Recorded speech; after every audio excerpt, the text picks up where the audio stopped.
Nobody but me can keep me safe, and I'm on my way. Do, do, do, do, do, do, do. I've never been so wide awake.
You, you, you.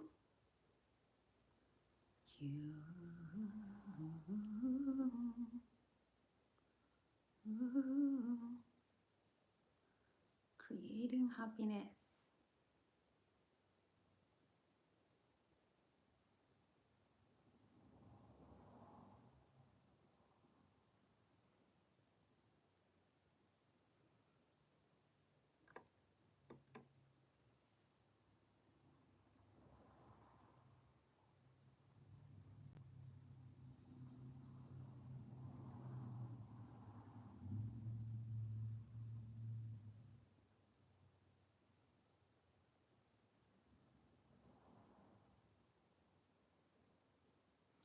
Hi, love.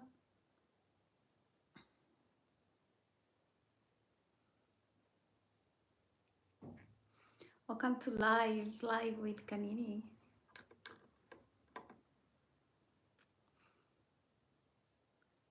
I have a topic today, creating happiness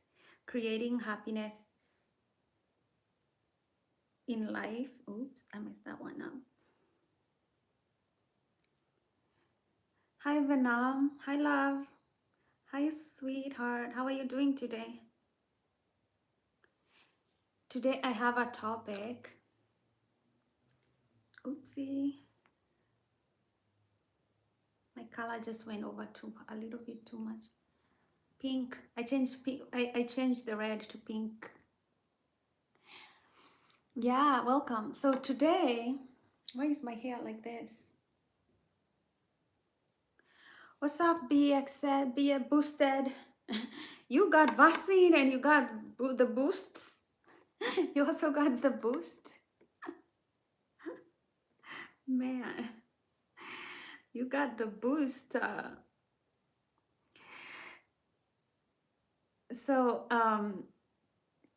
Yeah, today I have a topic and I want you guys to contribute because I don't know what you guys think.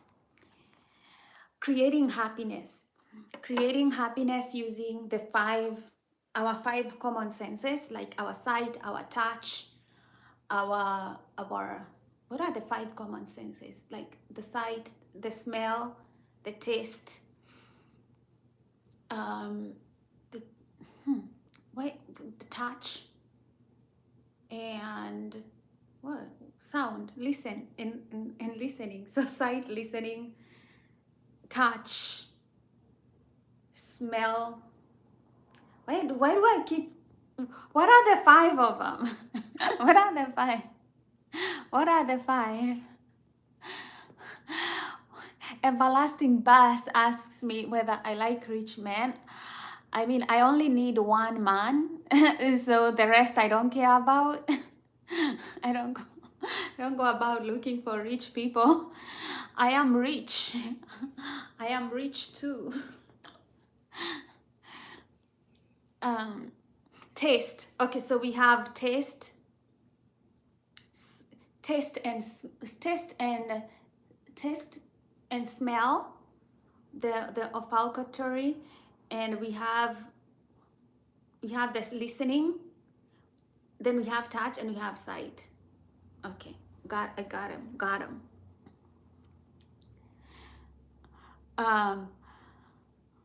Who you calling bubblegum head? Who you calling that? Anyway,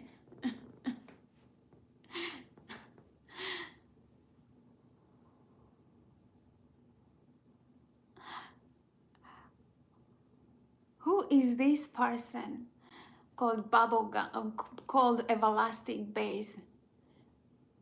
I'm just going to leave it for somebody else. I'm going to leave Hook to come, and there's this guy named Hook. If he comes to this, he's going to just rip you apart.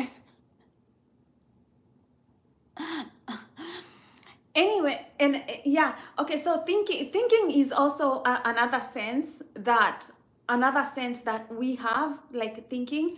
And we are just talking today, let's just talk today to make everything easy. We're going to just talk about the 5 common senses, the 5 of them, and how you can create happiness in everyday life using those ones. If you are rich and I had a husband and he was poor, I would still stay with my husband even if he was a peasant, and I would not care, because husbands are not things that you trade off for the it's not a car. A husband is not a car that you trade off for the next new model. So even if you had millions and I was married, I'd still stay with my husband. For better, for worse. I think that's how it goes. The man I choose to marry is the man that I want to be with.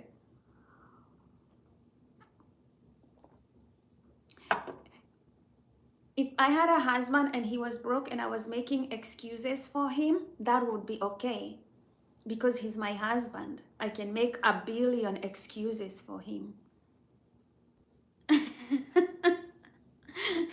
That would be it. He's won my heart, he's won my heart. That's it. Anyway, so let's say, for example, your environment, like the environment in your home, right? You can, when people like put like sweet smelling scents in the house, it's because they want to create pleasantness in their environment using the smelling, the sense of smell, you know. So using the sense of smell, you can create a beautiful environment. Alt ACC, yeah, that was you. You know, your everlasting Baz, I'm just being patient with you. I'm just being patient with you because I can retract all your comments, and there's nothing that you can do. There's nothing you can do. You can't come to my show and start just talking shit on my show. You just can't come here and start calling me a gold digger. You can't come here start just talking schmuck. Okay? I don't even know who you are. So anyway, I'm going to ignore you moving forward because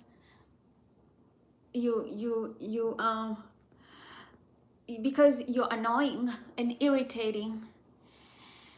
So that's what I'm saying. So I'm done with you. And let me show you how serious I am.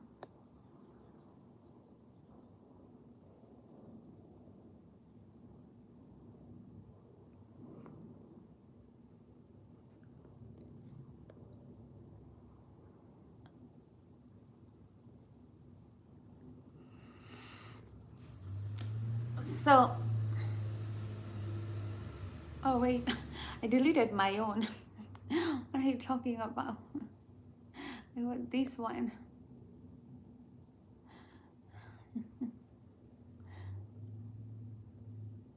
I'll put you on timeout for 10 seconds. You're on timeout. Yeah.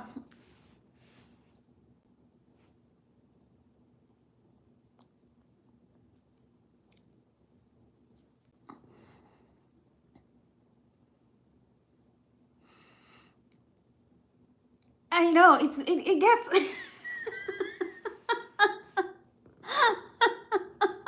you be nice. Boo. Be nice. Yeah, be nice. You're coming to cause World War III here, right, on my show? What are you talking about? What are you doing? Ah. Anyway, okay, so we are talking about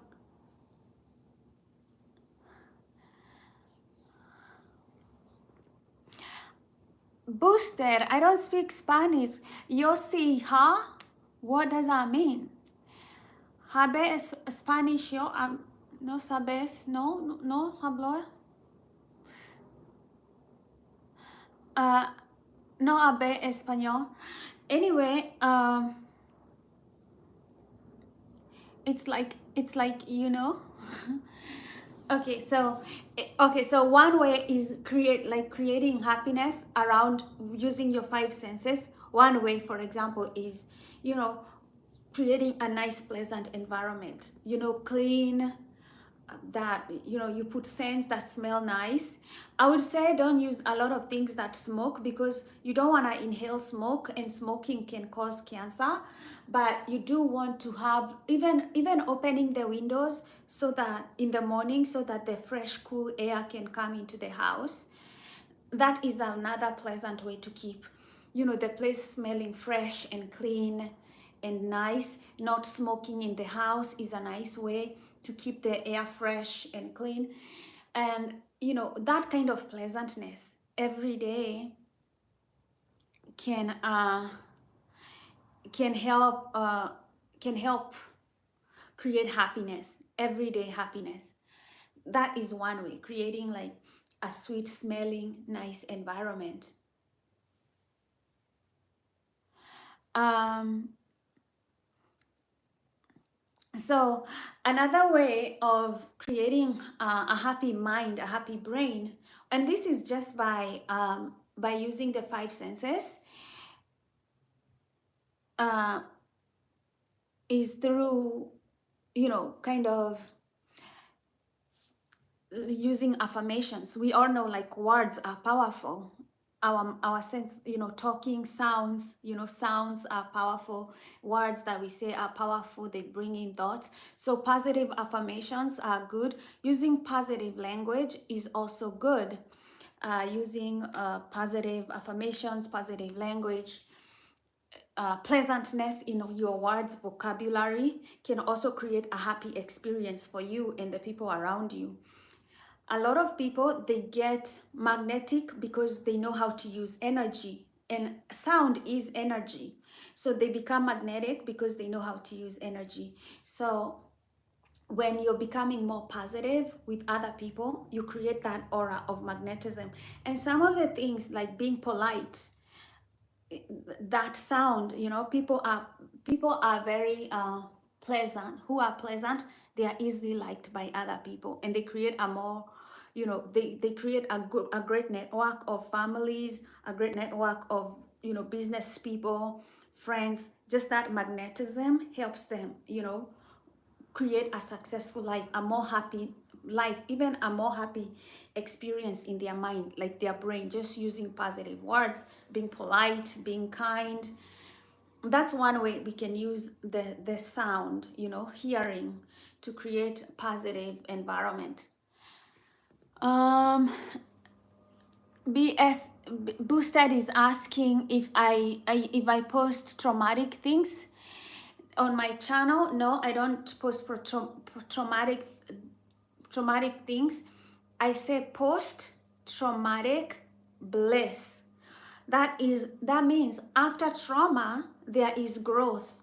After trauma you can learn lessons. After trauma you can create happiness. A lot of people are stuck on post-traumatic stress, PTSD, da da da da. But in reality, there are people like me. We've been through stress and we've overcome the trauma, and we live in happiness. We have grown through those experiences, and we experience happiness and bliss. So it doesn't always have to be, you know, post-traumatic stress. You can create beautiful life lessons from what you have learned and what you have gone through. And that is why I teach post-traumatic bliss, because there is something beautiful that can come out of it. There is growth. You can learn to train your mind in a new way, and that's what we are talking about. um, do I want to go to Indian dish? I like Indian food. I eat a lot of Indian food here in Orange County. There's so many Indian restaurants. Yeah. So yeah, my channel name is Post Traumatic Bliss. That there is growth after trauma. You know, there is growth after. There is bliss. You can learn how to train your mind from depression to happiness. And the way you do that is you use your five senses, the five common senses that some of us have. You know, it's not always everybody has the senses of hearing or the sight, but in reality we can all create happiness using the five senses.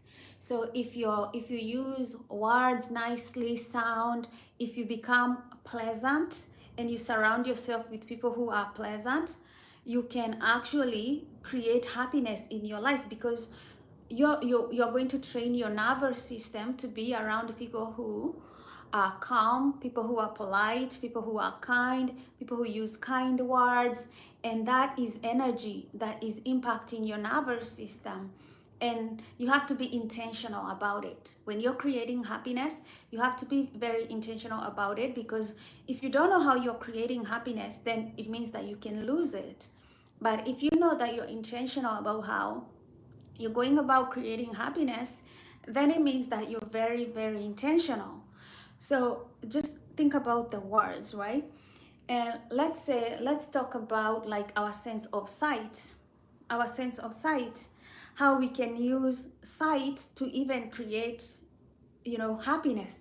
A lot of people use their sense of sight to learn how to play even music. I mean, you can learn how to play music without seeing, but you know, like things like the piano, the guitar, you can still learn without having to see, uh, because we've seen, like, you know, like people do amazing things. But there are people who probably like use their sense of sight to arrange flowers in a very beautiful particular pattern, you know, like florists, they use that sense of, you know, sight to create like beautiful elaborate patterns of flowers.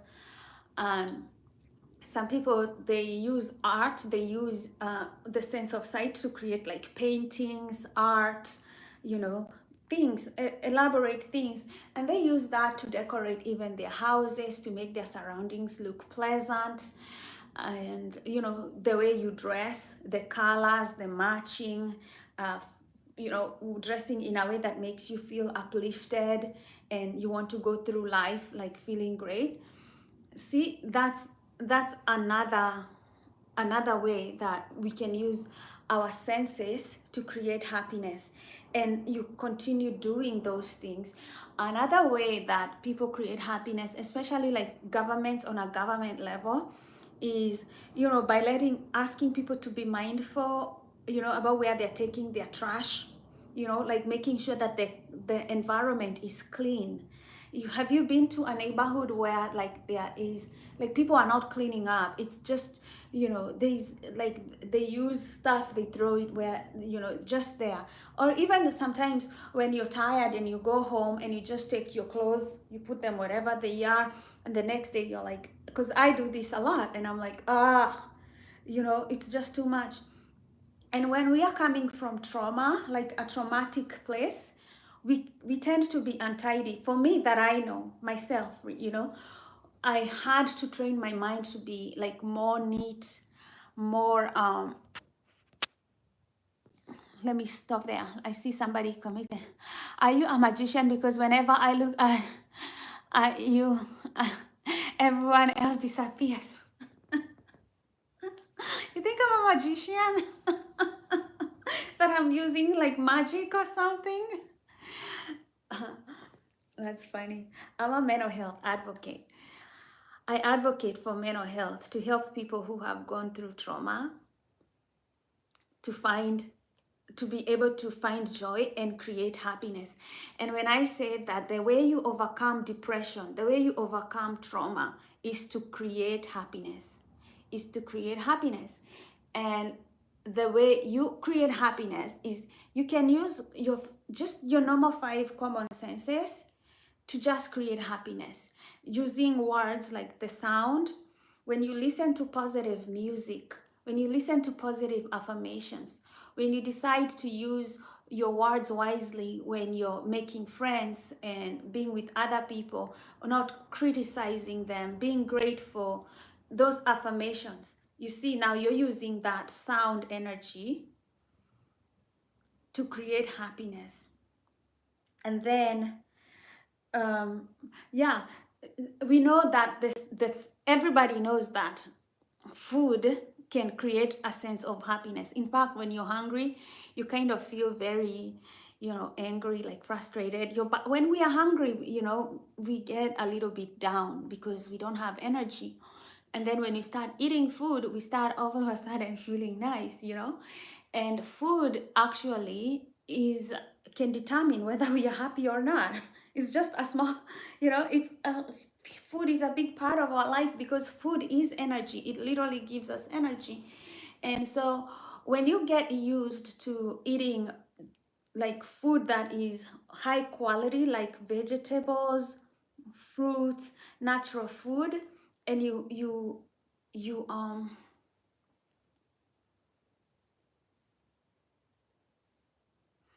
yes, okay, out, yeah, Ashman, yes, okay, so you're 16 years old and you have trauma from the last year with the bullies. I can help you with that. I can definitely help you with that. So one of the things that we do is that when trauma happens, when as human beings, this is what happens, and it's nice that you understand this so that even as you move with time, you're able to heal quickly. So what happens when you're bullied, you your nervous system changes from just being calm and fine, joyful, to being in a fight or fight. So we have two states. We have homeostasis. Our nervous system works in two states. Homeostasis, when there is balance, when you feel safe and you're at rest, right? But when somebody threatens you, you activate the fight or flight, the sympathetic nervous system. So every time you remember that experience when somebody bullies you, what happens is your nervous system will move into fight or flight, sympathetic nervous system. And so one of the ways that you do is you want to train your mind to stay in homeostasis instead of going back to the trauma and the past and what happened. Now, if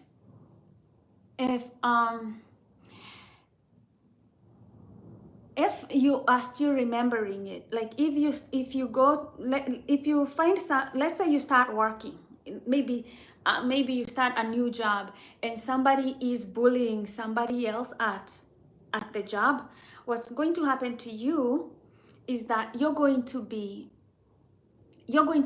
triggered because this happened to you in the past. So if you go into an environment where somebody else is being bullied, that's going to trigger you, right?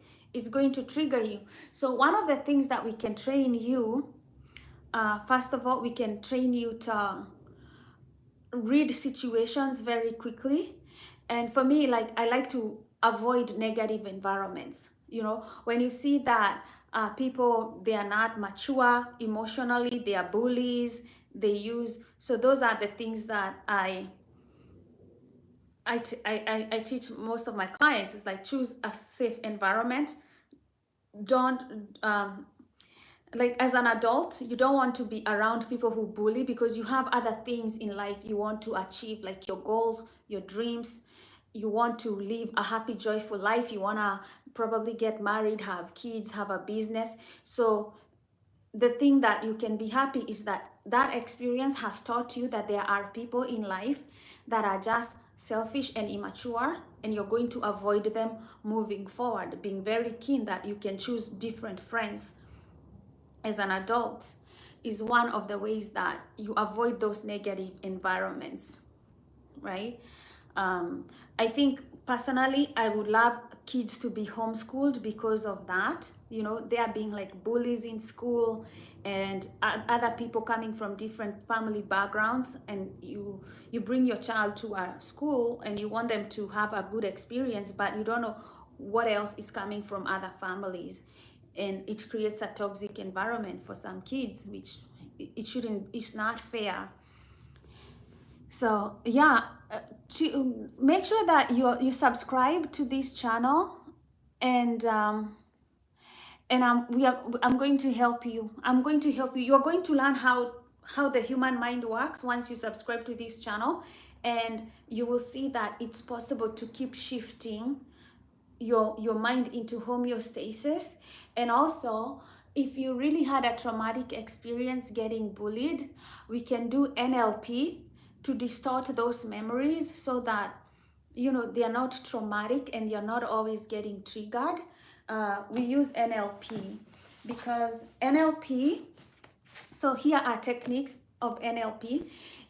Every memory that we have of an experience is stored as a story using neurons in our mind. So your memory of the bullying experience is stored somewhere in your mind as a story in a neural pattern. So every time something happens and you see somebody getting bullied, you get triggered. It gets triggered. You can get angry and feel the same emotions that you felt back when the experience happened. And what we try to do is we try to distort that neural pattern so that even though we cannot change what happens in the past, we can avoid you getting triggered all the time, and then your state of consciousness changing from homeostasis to fight or flight, because we do not want you to be in fight or flight. We want you to be in homeostasis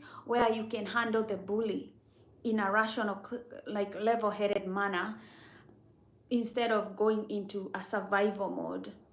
So yes, we can help you. Hit the subscribe button, and then yeah, we can help you learn how to shift into different states of consciousness, like states of mind, even under pressure.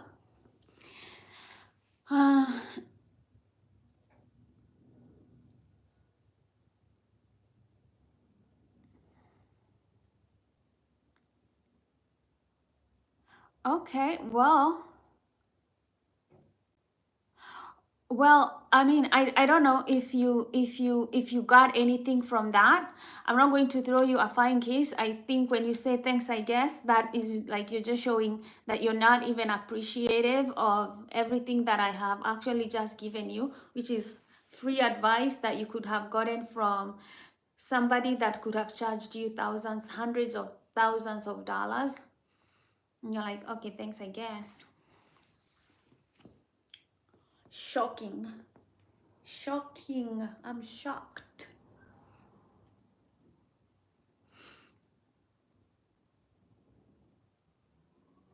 You are appreciating. Okay, good. Good.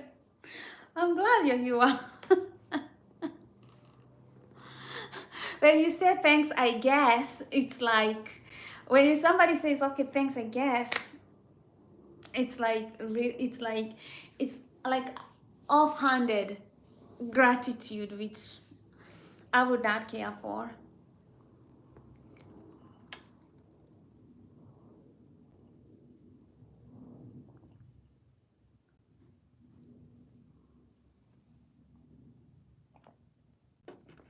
So yeah, okay. Oh, nah, what else? I'm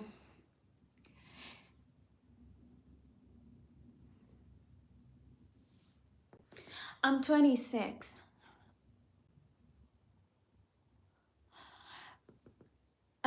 So what am I saying? Yeah, so our five senses our five senses, we learn through most of the things that we learn through our five common senses. And we just don't have those five common senses. We have these whole neuron networks in our bodies that just stores a lot of things.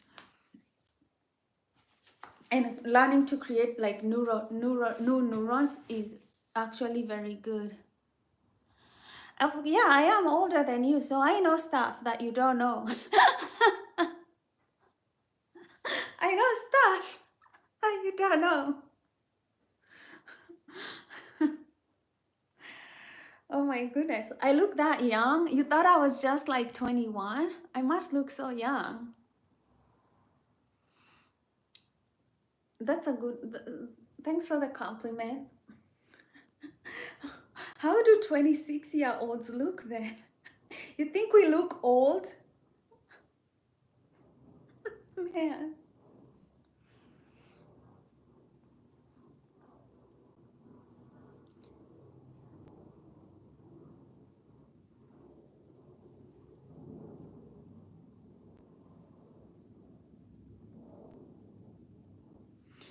So when you're like 16 and you've gone through bullying, you don't think that that's going to affect you like when you're 26, but it can actually affect you, because the problem with human beings is that it's the good thing about us, and also the big problem is that we have memories. So out there in the jungle, if a zebra is being chased by a lion and it escapes, it's going to forget the whole experience. Once it has escaped, it's not going to remember that experience and be traumatized by it. But for us, because we have memory, we are going to get triggered if we see, like, if we just even remember a traumatizing experience, um, you will get triggered, and you can have like these stress hormones, these stressful hormones go back into your system again, the cortisol, the adrenaline. You can start feeling like you want to fight somebody just because you remembered something that made you mad, or just like a triggering event. uh, so yeah. mm, my school life, I mean, nobody likes, I don't think I liked school that much, but it was school. I don't think school is a place where you just go to have fun, you go to learn. So I mean, I went to school to learn, and I did the job that I was supposed to do, to go to school and read. um, so I guess it was nice. Mostly I had fun. I enjoyed learning. So I think I had a good time at school. I loved school. I do yoga and I run. I I play tennis. Mostly I enjoy being a life coach and mentor, helping people understand that they can overcome hardships, they can overcome trauma, they can train their mind to be happy.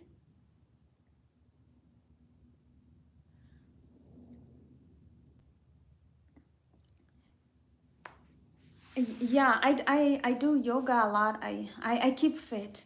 One of the best ways, I mean, I'm a mental health advocate. If you find somebody who is advocating for good mental health and they are not telling you and showing you that you should be working out, and because working out is one of the ways to keep your mind fit. You know, you can, if your body is fit, your mind is fit. So as a mental health advocate, I I work out so that the people that I am helping with their mental health understand that working out is not something that you take lightly. It's the cornerstone of good mental health, because that's the quickest way. Hi, Sasa Brian. Working out is the quickest way for your body to release the stress chemicals like cortisol and adrenaline from your body. And you must, otherwise it stresses out the heart, because the heart keeps beating faster and faster, because if you have cortisol and adrenaline, you're telling the heart that you're in danger, and what it does, it will keep pumping harder and harder, and that's how people get high blood pressure, that's how people get strokes, all that. So as a mental health advocate, the first thing I tell you is move your body every day. And when you stretch every day and you do something like yoga, it's easier for you to do something else like running, because now your muscles, they are kind of easy, you know. um, I believe in Christ. I believe, the messages, when I read the gospel of Jesus Christ, only like he preaches love, he preaches tolerance, he gave parables to show that, to teach. He was a teacher, so he taught in such a wonderful way about loving each other, forgiveness, creating a positive mind.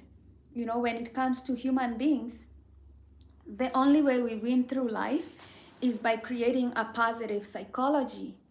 And you can't create a positive psychology if you don't forgive, if you don't know how to love.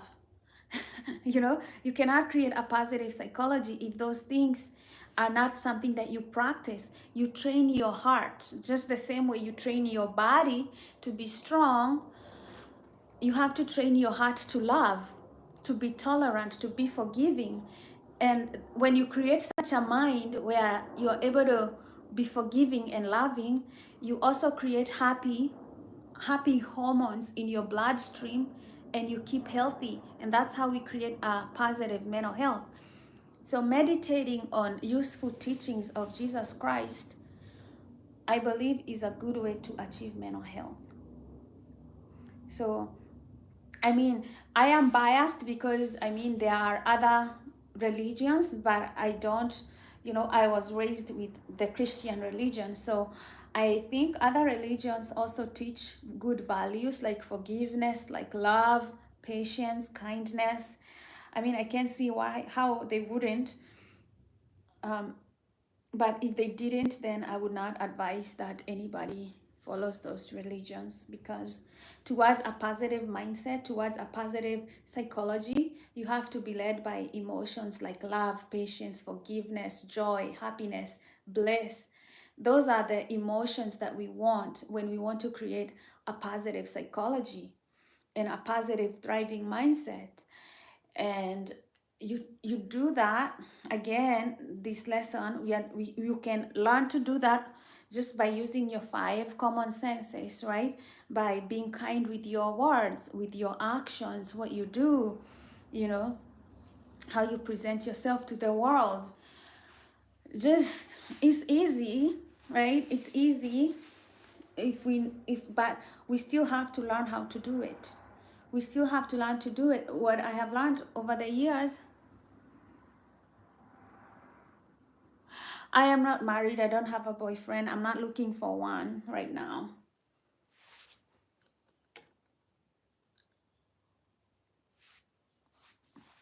How about you? Are you married? I think you're too young. I think you're too young probably to even get married.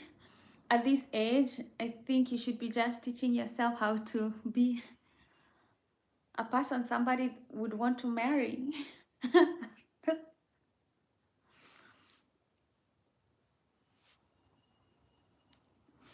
Anyway, I'm talking too much. Now you guys can talk.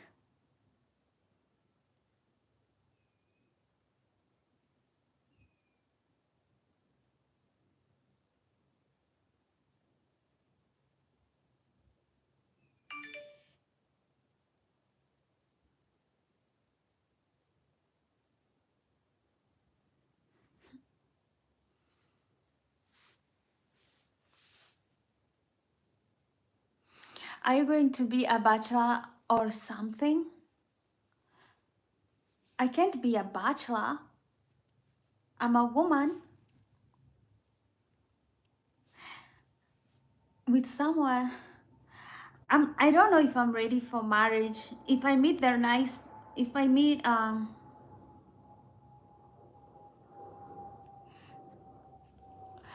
if I meet somebody who is kind and honest and want a long-term lifetime relationship, I think I would get married.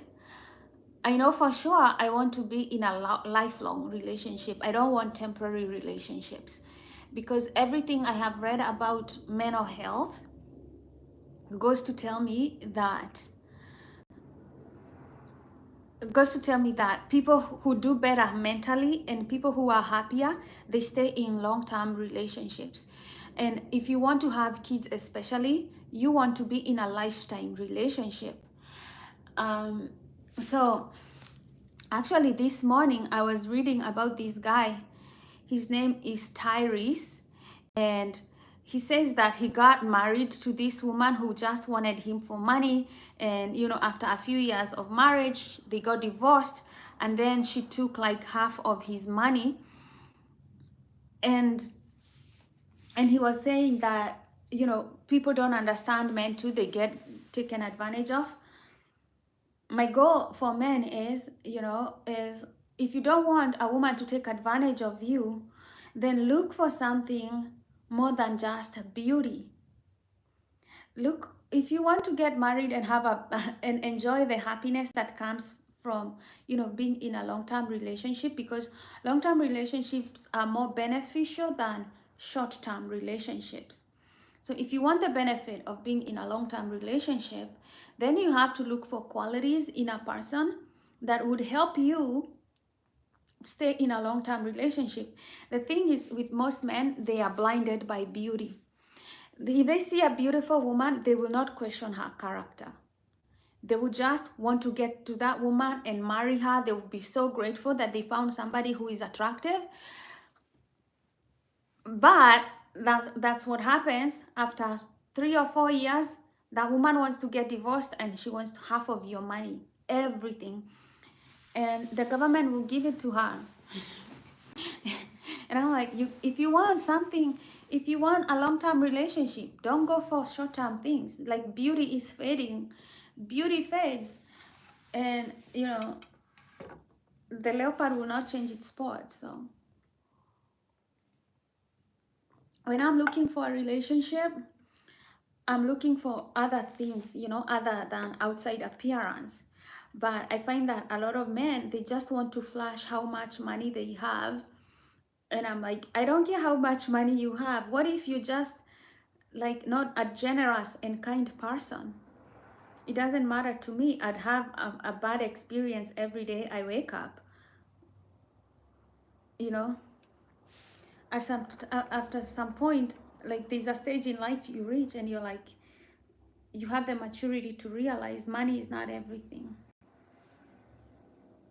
I'd rather somebody who made me happy, like they were able to help me laugh, smile,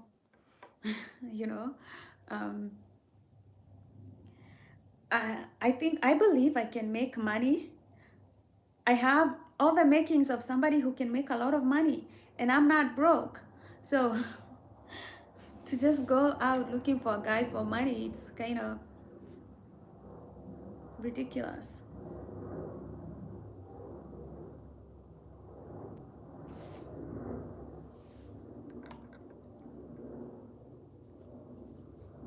Now I'm putting another coat of this pinky. Hi, Brian.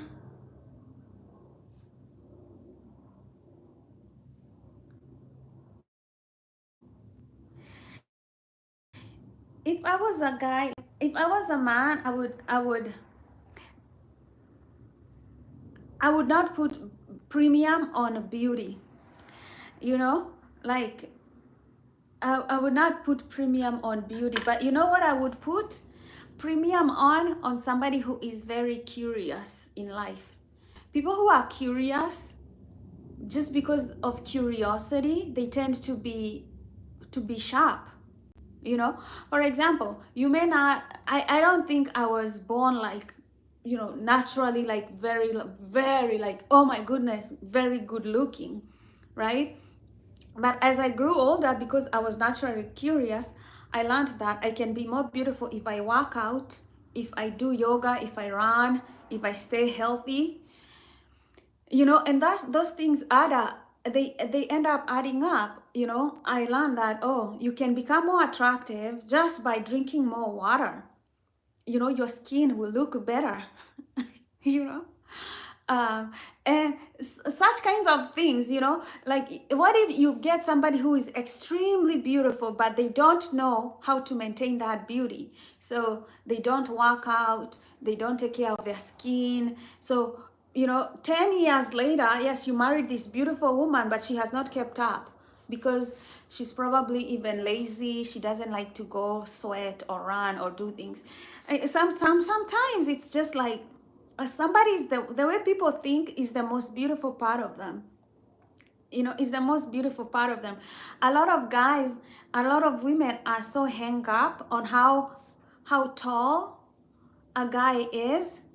A lot of women are hung up on how tall a guy is. I don't care if a guy is, you know, I'm 5'3". I don't even care if a guy is 5'2". But what I care is the character of that person. I don't, you know, if I get a guy who is 5'2" and he doesn't smoke, he doesn't drink, he works out, you know, he works on a career, he's working hard on a career, or, you know, some goals in life, that is somebody that I can see myself having, you know, having a relationship with, because they think the same way I think, you know. Like, so I think we get the wrong partners because we are hung up on superficial things like looks. But, you know, I feel bad for Tyrese that he had to part with half of his money, but he was also a shallow man, and so he looked for a shallow woman, and he ended up with um with half of his wealth living. That's when you make bad decisions. He had, he's a very attractive black man. He had so many women to pick from.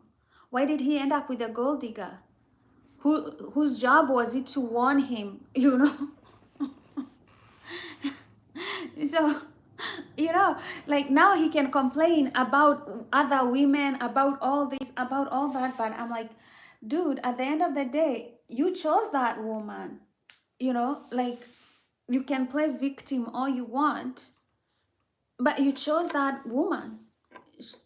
You just looked at her looks, you didn't look at her character, you didn't look at, you know, other things. You just went for that.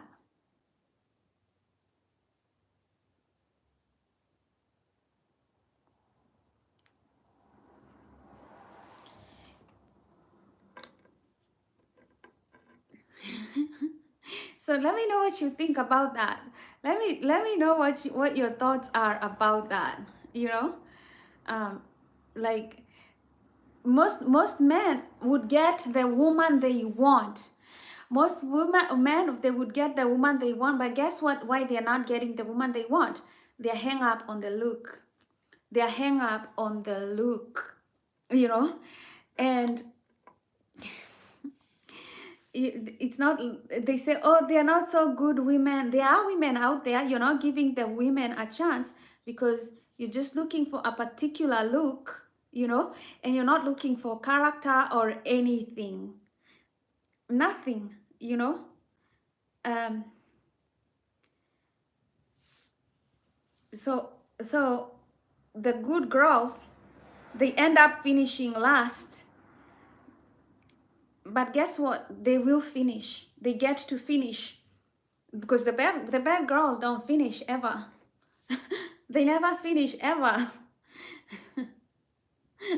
They never finish ever, you know. But the good girls, they finish last, but they'll finish. But it's because men are hung up on the look instead of character.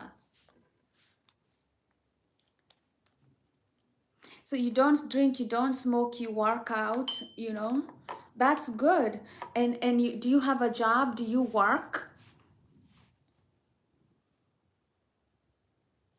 If so, if you work, if you're a working guy and you're saving money and you're doing all that, and then you choose a nice woman, right? You're studying, you know, yeah, you're studying, you're doing pretty much everything. You're studying, you're working hard. It's going to be easy for you to find a woman. And if you find a good woman and then you love her and you're generous, you know, I don't see why you would not find a long-lasting relationship, you know. But you have to look for a good woman. You have to give that good woman a chance. Somebody who is curious. Let me tell you, when I'm sure, like when I was in high school, obviously nobody wanted to date me. And that's fine, because I also, like, I don't see why anyone would want to date somebody in high school at all, you know. But I was you know, but I know that there's a lot of guys who would not date me because I don't have a certain look, and that's fine. But the thing about me is that I know that I am more curious than so many women, and I, you know, and I have goals, I have dreams, and I plan to stay healthy for the rest of my life. And I also plan to take care of my family the same way I would care for myself. But because a girl like me doesn't doesn't have a certain look, obviously most men would overlook the intelligence, the kind-heartedness, the, you know, all those things, right? For the girl who's just looking flashy, and then they end up, you know, they end up in a relationship, they have kids, they end up getting divorced, you know. Good, you know, but good, then you have kids, beautiful kids, you will pay for them, but emotionally you're not going to have somebody who is capable of taking care of you, because you just looked for the looks and you went for the narcissist. I don't, you know, people have a choice to choose what they want. But when you fail at getting a good partner, look at yourself, because life is always going to reflect to you who you are. It's a mirror. It's a mirror. You chose a shallow partner because you're shallow. Because you, yeah, it's true. If you ask Tyrese, he chose that girl because he had a shallow mindset. And it's okay to admit those mistakes, because we all learn by mistakes. You get better, you know. Life gives you lessons, you learn from them, you know. But for those of you guys who are not married yet, who are looking for a relationship, when you change your own mindset to go deeper, more mature, more depth, you will make better choices about your partner, which is the single most important decision you can make in life, is the partner that you choose.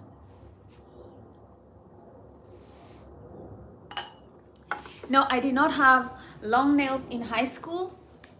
I went to a Catholic school. I didn't even like the Catholic school, but now I am super happy that I went to a that I went to a Catholic school in high school. Yeah, because, you know, Catholic schools are strict. They are very strict. But at the end of the day, now that I'm an adult and I look at that strictness, and I'm like, I am happy that they were actually very strict. They did not allow, you know, allow girls to play, yeah. So yeah, I know, yeah, it's good. I like alt that you're looking for a relationship. I mean, it's nice to look for a relationship and to understand, like, as a human being, you need to be in a supportive relationship. Hi, Daj. Hi, Dad. Today we are talking about creating happiness using our 5 common senses, but somehow we got ourselves into this relationship thing because alt kept pushing us in that direction. I'm doing good. How are you? How's Kansas? Are you in Arkansas or Kansas City? Kansas, right?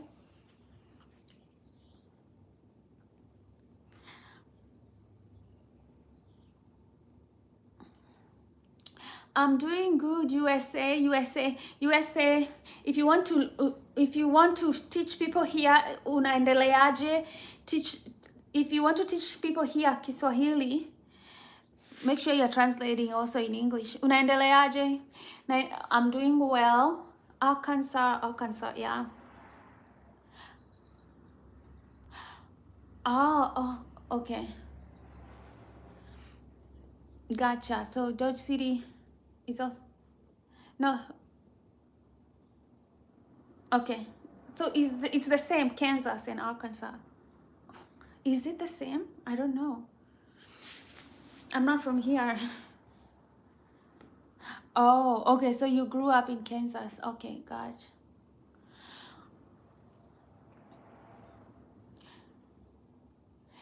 Alt wants to get into a relationship. Why? So what advice can you give Alt? He says he wants to get into a relationship. Alt, did you say you're 16?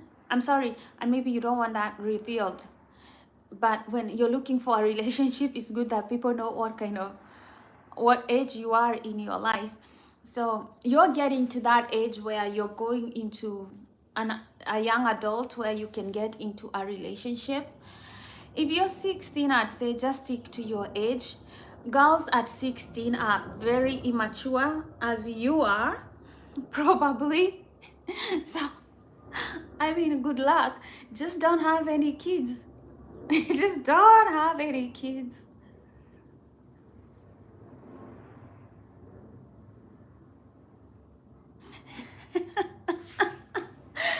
Girls will break your heart.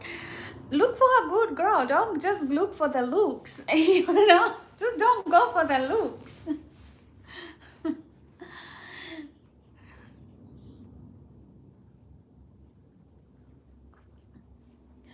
17. Look for a nice girl. Somebody that even if she were to accidentally get pregnant, you two can somehow figure it out and work your life, you know, take care of a baby to get somebody who is like that, a peaceful person. I would say look also at their family. A good way to know the kind of person you're dating, look at their family. If most likely somebody is from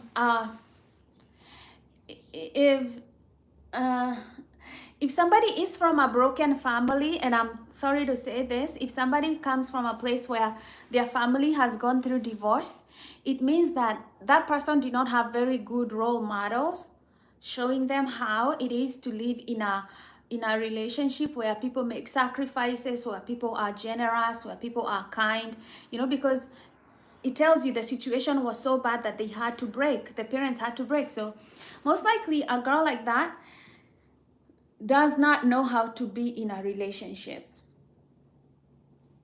The girls like that are vulnerable because nobody told them, you know, how it is. Like they're not able to, they don't have a frame of reference for a good relationship.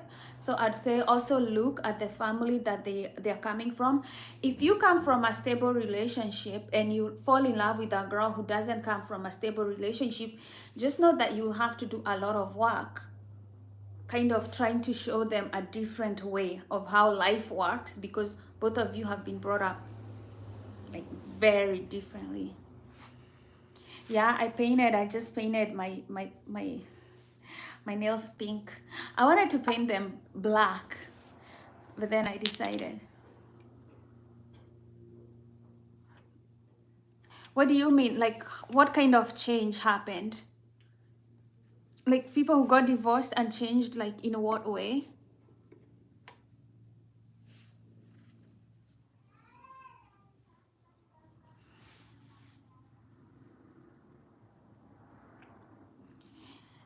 Well, you know, if you get divorced, and people get divorced for various reasons. It's so bad. Yeah, it's so bad. That's why you know, divorce is so bad. I tell people to get into a relationship that can actually last for a lifetime. You don't want to go through divorce. You want to be with somebody who is just so cool and so nice, and they can they can last a lifetime. But also you want to be also be the nice person and so cool to that person so that they are able to live with you. Relationships don't relationships cannot bear the burden of selfishness. So if you go into a relationship, you want somebody who is not selfish, but you also want to have somebody who is curious and has a growth mindset. Because the problem is, if you like to grow and then you choose somebody who doesn't have a growth mindset, you're going to grow, and they're going to be shrinking, and that will be a natural thing that just pushes you guys apart, and that's when divorce happens. So you really want to know yourself when you're getting into a relationship first. Like, are you the kind of person who likes to eat healthy, who doesn't want to smoke, who doesn't like drinking, who likes to work out? It's going to be very difficult for you to deal with somebody who's a couch potato, doesn't want to do things, doesn't want to challenge themselves.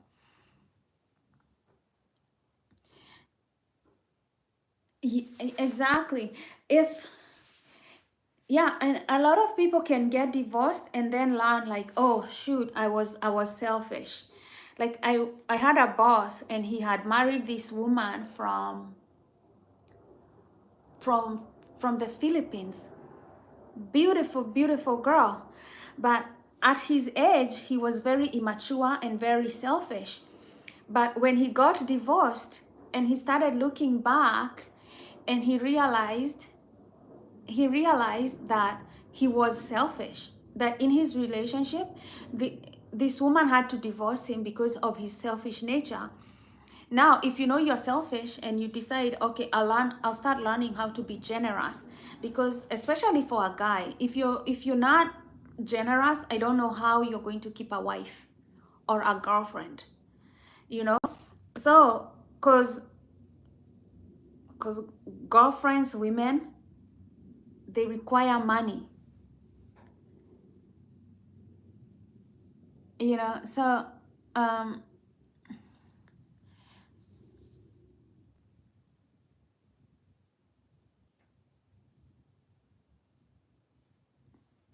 I agree with you, Dad. Like, Dad, I believe with you. Like, especially, I could not marry a guy who doesn't believe in God.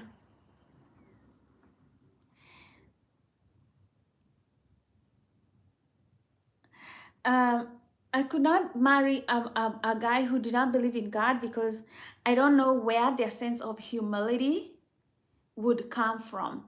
I don't know how, you know, like, for example, if a guy does not believe in the teachings of the Bible, like monogamy, like, like have one wife, and like stay with that wife for the rest of your life. If a guy does not believe that, it means that he'll be looking for other women even after we are married, right?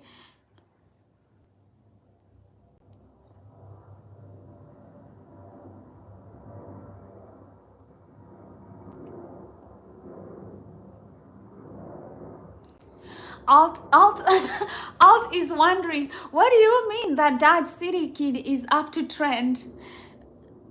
Like he's, because you're 16. Like, okay, I see, that's a kind of like.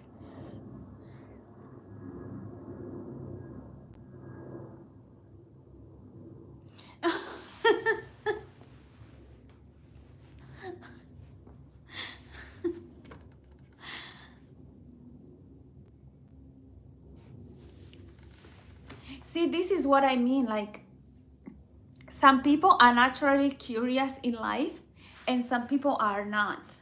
You know, if if you think like somebody like Dad City Kid, you know, he doesn't have the mentality of somebody who is like 63. So it all depends on somebody's mindset, whether somebody decides to be curious. See, he plays tennis, golf, basketball, so his body obviously does not behave like the body of a 63-year-old, you know at all. And that's neurogenesis. If you keep playing, if you keep happy, if you keep doing things like young people, you remain young. That's good mental health you know um, life is your choice. So I mean, when you're deciding to be in a relationship, you want, like for me, I would want somebody who is like that. They play tennis, they play golf, they play basketball.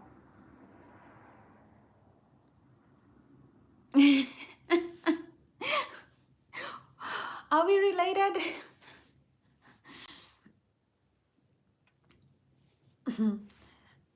Yeah.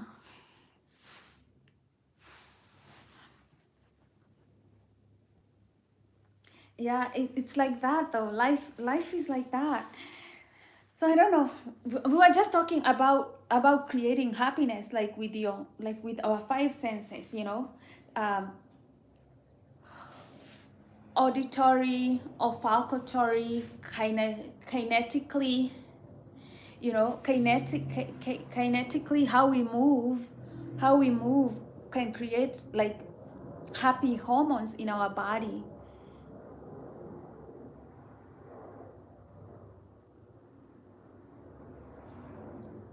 You know. Um,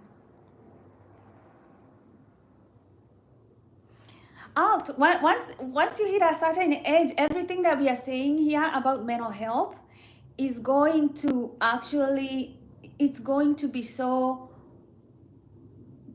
the thing is, like at 16 you can take advantage of this channel, because everything that we are talking about this here on this channel is going to set you up for a lifetime of success if you can actually grasp it right now at 16.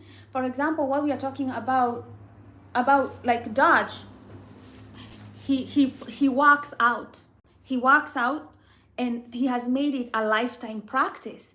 It means, compared to so many men right now, whether in his age group, outside his age group, in the country or outside of North America, just because he has made working out a lifetime practice, it's not something that he decides like, oh, today I want to do it, I don't feel like it. He's just made it a practice, like this is his lifestyle. Makes him less stressed than other people, because that's what a healthy lifestyle does. Somebody who is more likely to work out, they are more likely to say no to drugs, and they're more likely to say no to promiscuous sex, and they're probably more likely to say no to stuff like smoking and drinking. Just that, they are more likely to save their cost on hospital bills. And at 16 you don't think about health and how expensive it is, but at some age you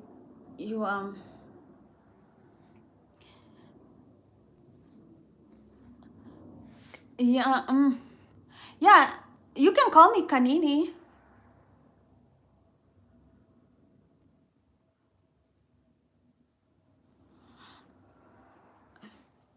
Yeah, so once you start learning, like, oh my goodness, these people are saving me time and money by just asking you to be like, have a healthy like life practice. Another thing that we talk about here is relationship, right? um no, this is social media. i'm I'm not your this is social media. You're not being disrespectful. If you call me Kanini, you can call me ma'am if you want. That's okay, but you can just call me by my name. I think as you get older in life, you will have to start calling people by their name, because you're not getting younger, you're getting older in life. So it's also good to, because when you go into a work environment, everybody is referred to by their first name. Like, I refer everybody by their first name at work.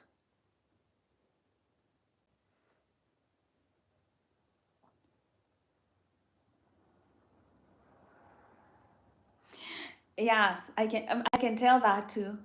I can tell that too. When I was recruiting, I really liked, like, when a candidate came out, and that's a good thing actually, alt you can take, because when you're, let's say you're going for an interview, because of your age, and you say things like ma'am, excuse me, please, a lot of young people are so rude, they don't even recognize these kinds of languages. Like, here on social media it's fine, right?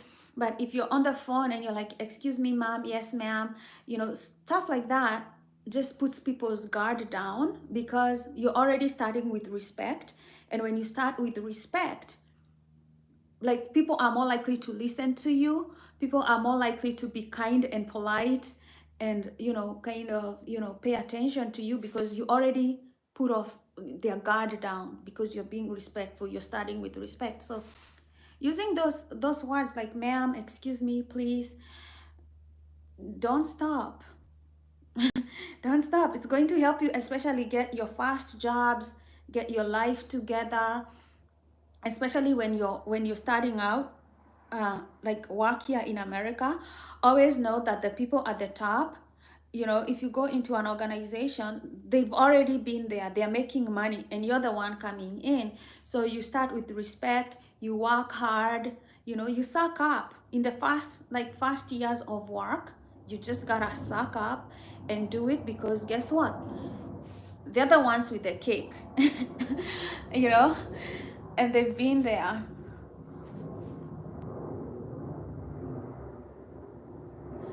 I don't know. I think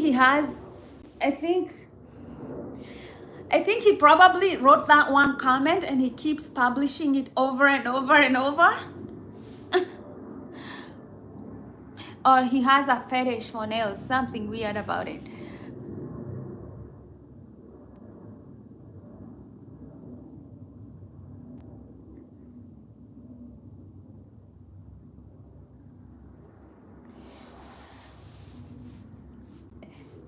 Yeah, see, alt, now you're learning, like, here is a good lesson you're learning from Dodge City Kid. If you want good mental health, you know stick with one partner. It's healthier, it's even better, having one partner. And I see a lot of people saying, like, it's just, I know, and it's less risky, especially for diseases. Oh, I mean, like, if you make, okay, so the goal is if you can get the right partner the first time, you don't need a second one, right? That's the goal. If you're kind of like a good person, and you know how to be in a good relationship, uh, yeah, and then, I mean, I'm not saying that you be a virgin your entire life, but if you can prioritize to have a committed relationship. So there was this book that I read about this Jewish couple, and they met when they were in high school, and they got married. They were married for 64 years, and they wrote their last book together. And um, so the last book they wrote after 64 years, and they were going through how they met, how they met, their experiences buying their first home, all these things that they've been through, the friends they've had. They used to write the same diary. And when I look at that life, and I'm like, when they died, they were surrounded by their children, their grandchildren. They lived a happy, beautiful life. They had lots of friends. This guy was a therapist, so he wrote books, made millions of dollars. She also had a very successful career, and they really made the best out of their life. So, that's the goal. That's the goal. The goal is to not, get into these, like, temporary friendships, temporary relationships that head nowhere. And then you get to 30 and you're like, I don't have a life at all. I didn't build anything. And now you're close to midlife, and it's empty. What we are teaching you here is to have a long-term vision about your relationships. Okay, let me see. Hi, Lily. Lily, I do remember you.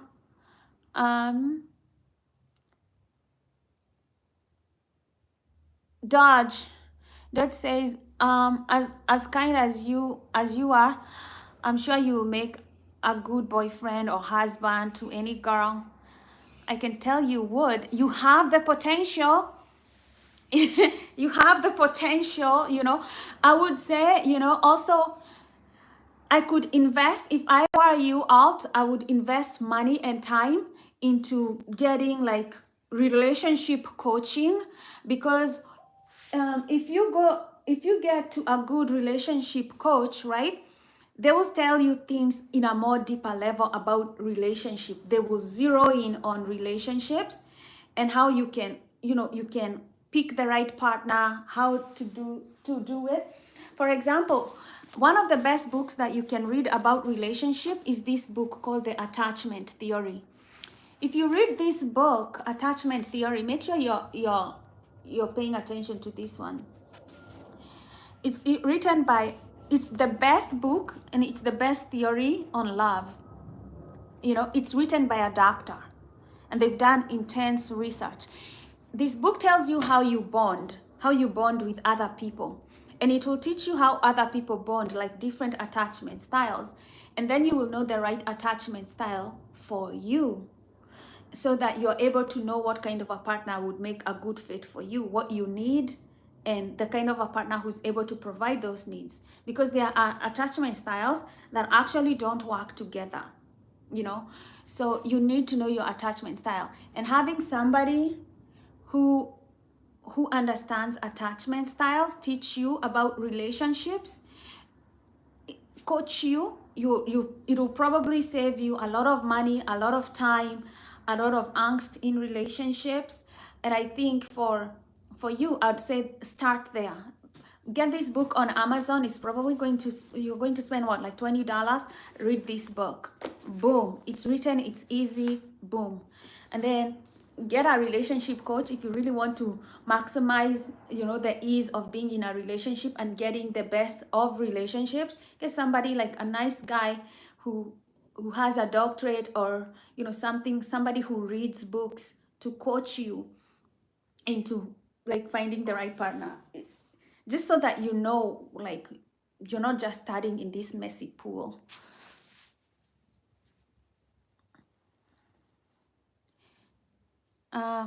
Yeah, be like Bishop Mary. I'll be like Bishop Mary Emmanuel one day. Yeah.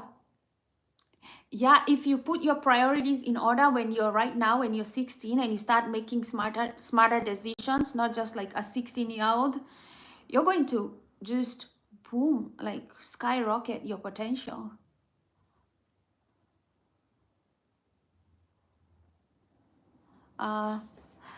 Lily is 17. Yeah, you two can start talking about relationship. Maybe you can help each other. Okay, Lily, you told us. Okay, so here we can, all of you guys, you can please, Dodge, especially because I like your wisdom. We can help Lily here. Lily says, you know, that her mom actually hits her on a regular basis. And this is very serious because, you know, mental health, when you live in a negative environment, she's actually somebody hitting you. So there's a difference, right?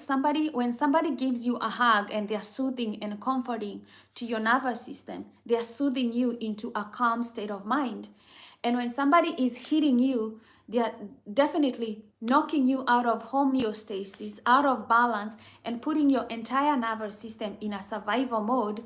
And they're training you to live in fear, in self-doubt. They're training you to not love yourself. So already this kid, and she's 17, she's gone through a lot. And I can tell that, you know, she is in a negative environment where her mind is not able to thrive, you know, because we need a calm environment for our mind to thrive.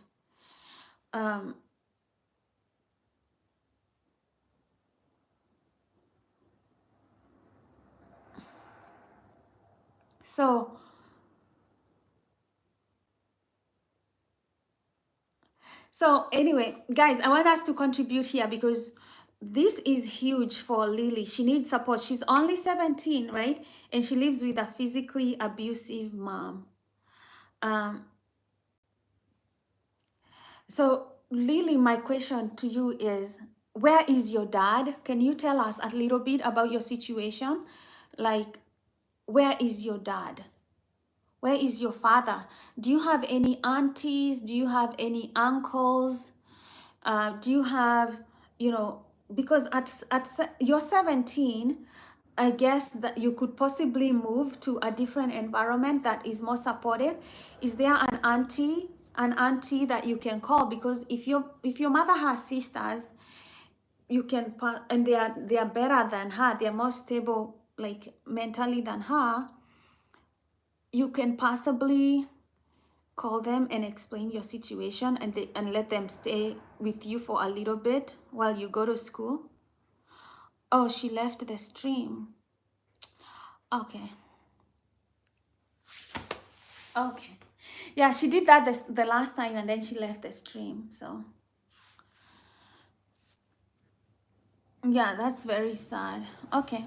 Well, so Dodge City, your wife is older than you by 10 years, and then you said you have blood related daughter who lives like a 1,500 miles away from you. Oh wow. Where she lives in a whole different state, right? Do you miss her?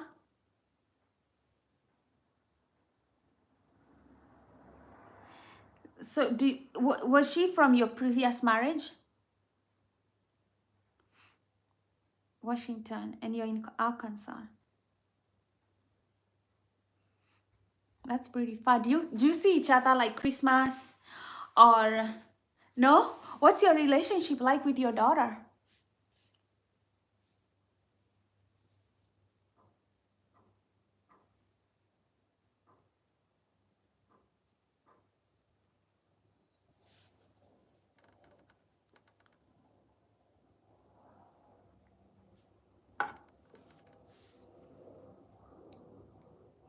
She won't see you. Do you know why she's mad at you?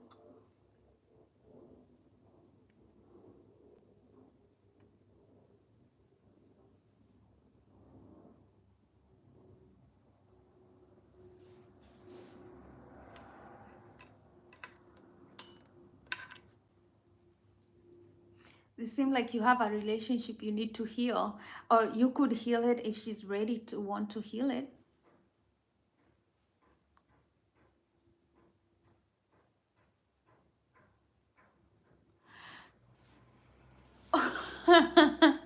Okay. So your first wife, okay, okay. Oh, that was messy. Oh, so you've tried to reach out to her and help her, like, and she doesn't want to heal that relationship. So is your daughter the product of that relationship? Okay. So okay, so what happened to her mom?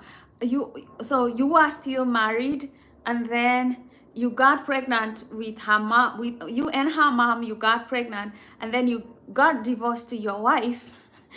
Clearly, you are making lots of mistakes then. And then, did they move out of state that you somehow did not get close to them?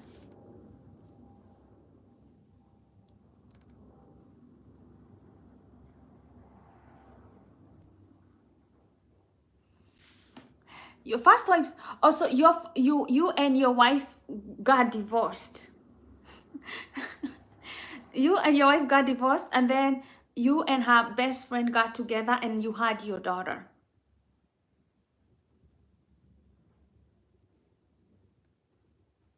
Oh, how did that go? Not that I'm not judging, by the way. I just want to know like how it went. It went how things went down the way they went, and that's all. Oh, and then you got married.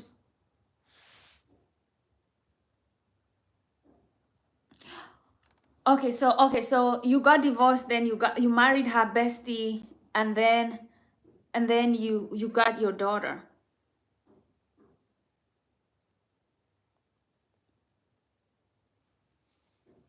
Um, like, so who's the mother? Who's the mother of your daughter? Your second wife is the mother of your daughter?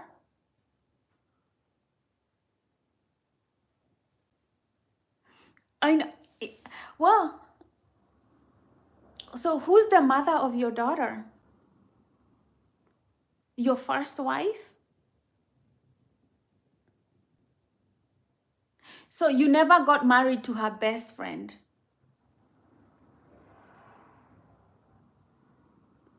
So you never married your daughter's mother ever.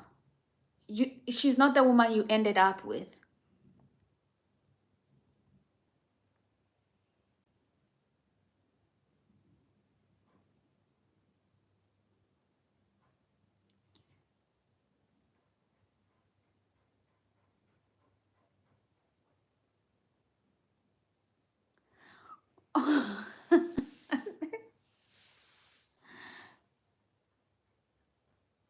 Okay. So who was your first wife? What's the name of your first wife?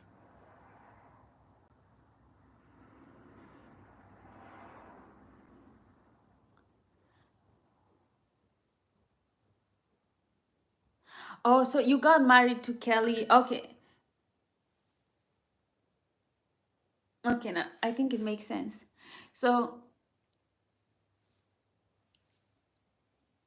oh, okay. Oh, okay. So, oh, got it. So just before you get married, before you were married, did you ever marry Shelly?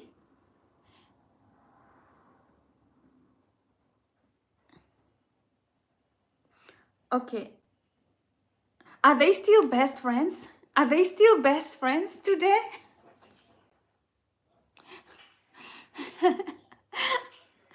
I think.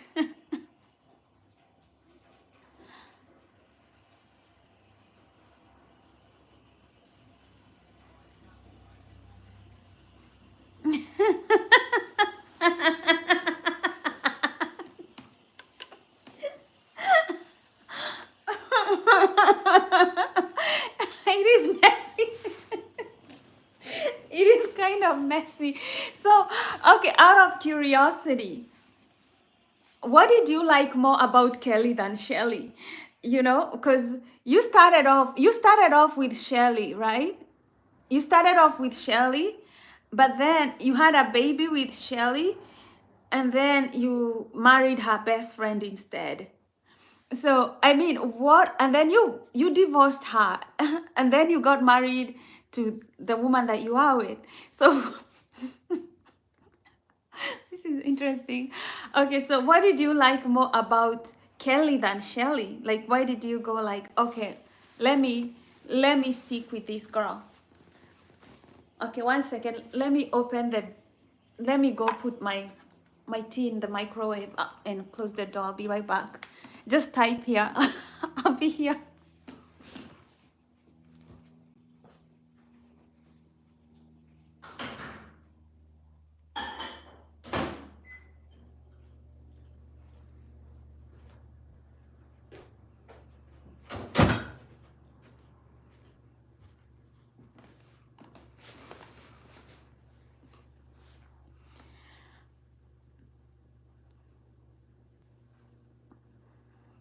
Oh, she was prettier, bro.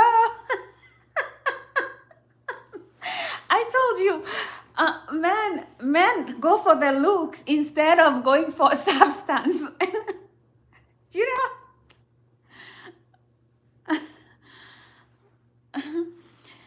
See, alt, this is what we are saying. Don't make these mistakes. They are terrible. Learn. The more you learn, the better.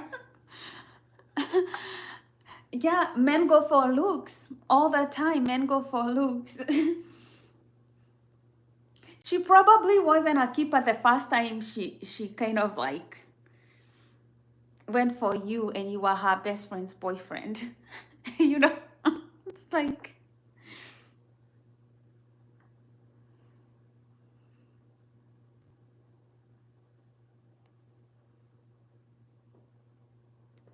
so when you look at the qualities, if you look at the qualities that Jenny has right now that kind of make your relationship kind of thrive, what are the qualities that make Jenny like you know that you appreciate about Jenny that makes you feel like, oh wow, this is what I should have gone for the first time?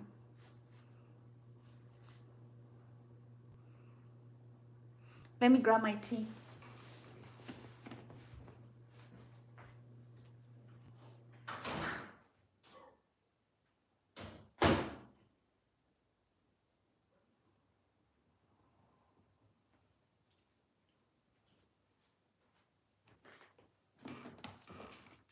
Oh, back.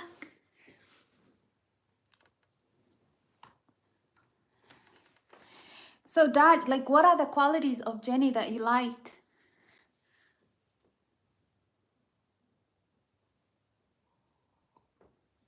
Oh, that's cool. So they at least got a father out of you. They got a good deal because it's important for boys to especially have a father figure, you know.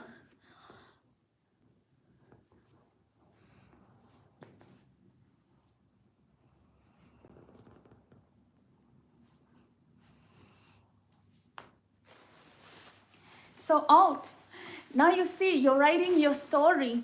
You're writing your story with your choices every day. So you decide what story you're going to write for yourself.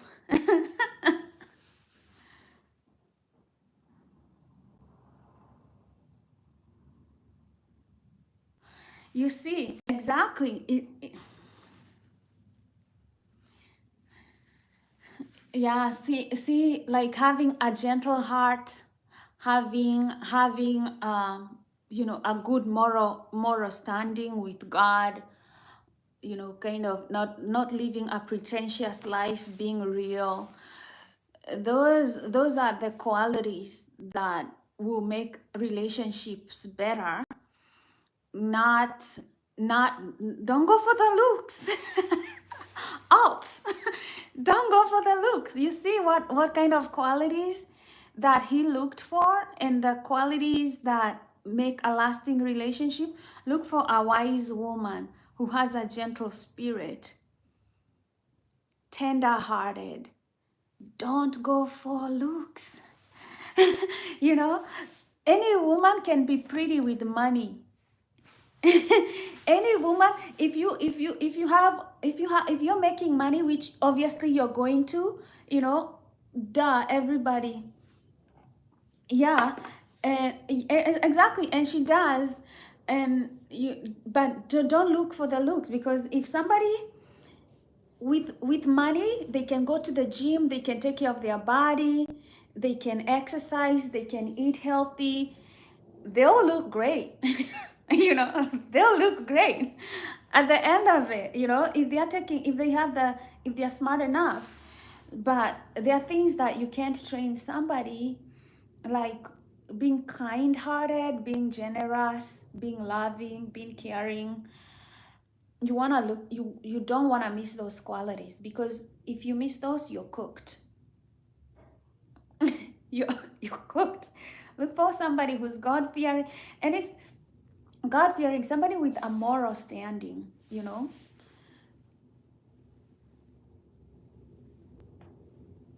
What's the time in your place? I'm in California, so it's here, it's 11:17.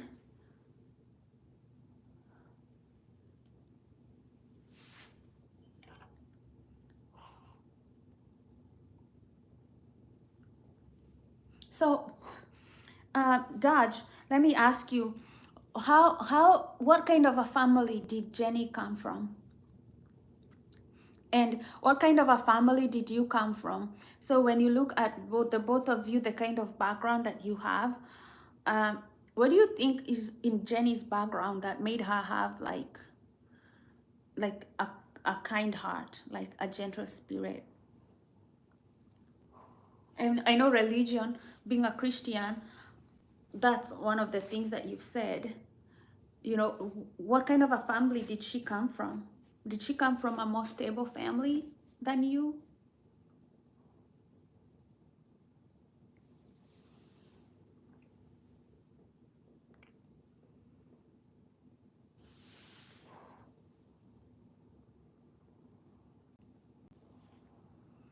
Oh, Alt is from Russia. It's also it's 12:20 p.m. Oh wow, I didn't know Russia almost has the same like time zone as we here in California. AM or PM? PM? You're kind of like you're like an hour behind us, ahead of us. Oh, AM. That's why I'm like, what time zone are we?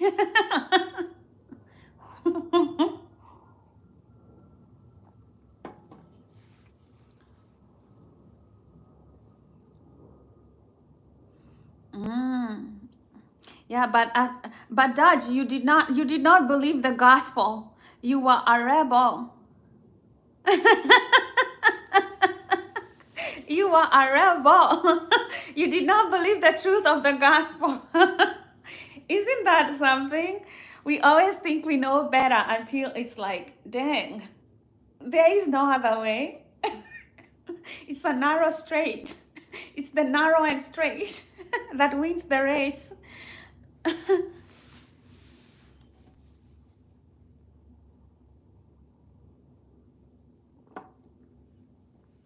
Fever, where are you from? What time is it? Where is that? Mila, where are you? I'm doing good. Where are you and what time is it there? Alt, it's the straight and narrow. The straight and narrow. You know, kind of picture yourself living a stable life with a stable family, no drama, you know, just regular thing, and you know, choose wisely. You have to be wide awake when you're making those decisions. That you're choosing somebody who has the same things. They're just not in love with you for the moment. They also want the same things that you want. I do.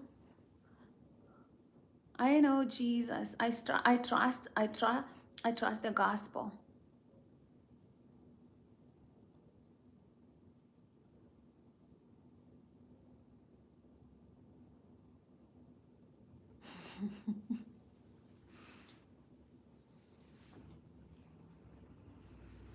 Yeah, I really. It's important for. I think. I think what makes people not to trust the gospel is when they have like bad role models. Let's say like somebody like Lily. She doesn't like Christianity because her mom is a Christian and her mom hits her. So when somebody is proclaiming the gospel and then they are not living by the gospel because they're not living by the gospel of kindness, love, humility. For them, like there are just so many people who are rebels. They say they are Christians, but really it means nothing to them. You know, they don't try to cultivate a heart that's kind, that loving, forgiving. And so you find somebody like Lily in a dreadful situation where her mother claims to be a Christian, but she's also a very abusive person, you know, like, so some people become rebels because of that, and they fail to see other lessons that could actually help them.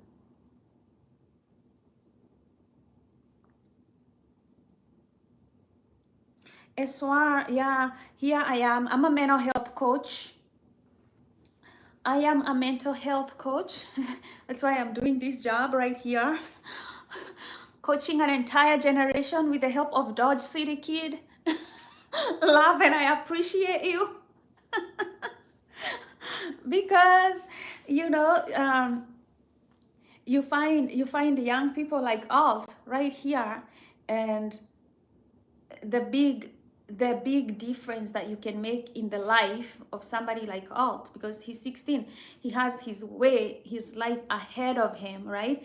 And if you show him the power of making good decisions, how to make good decisions, like give him books to read, um, stuff like that. For me, even if it's just one person that I inspire to live a successful life, that would be enough for me, you know.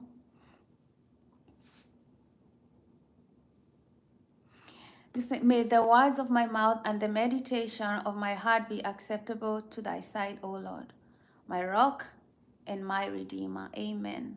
Amen. Amen. I do have a relationship with Christ. I love the gospel, and I trust the positive psychology of the gospel. Here's the thing, because I find that the problem why a lot of people are not able to see the power of the gospel is that, for me, I don't believe that Christians are like most of the people out there saying that they're doing miracles. I don't think they are doing miracles. I just think they're having a show. It's a show so that they can have more views, so they can have more likes, and they can make money. Thanks, Dad. I love it. I think that it's a show, right? And the true miracle that Jesus was able to do is that till this day, he's able to shape our minds and help us towards a positive psychology in life. That's the real miracle, where you can transform yourself, you can change. And you can't have positive psychology without cultivating a positive heart. Like, you can't have a positive psychology unless you cultivate values like kindness, compassion, you're hardworking, humility. There is no other positive psychology, and Christ made it very clear, and it hasn't changed. The thing is, like, some things are so constant that they don't change, right? And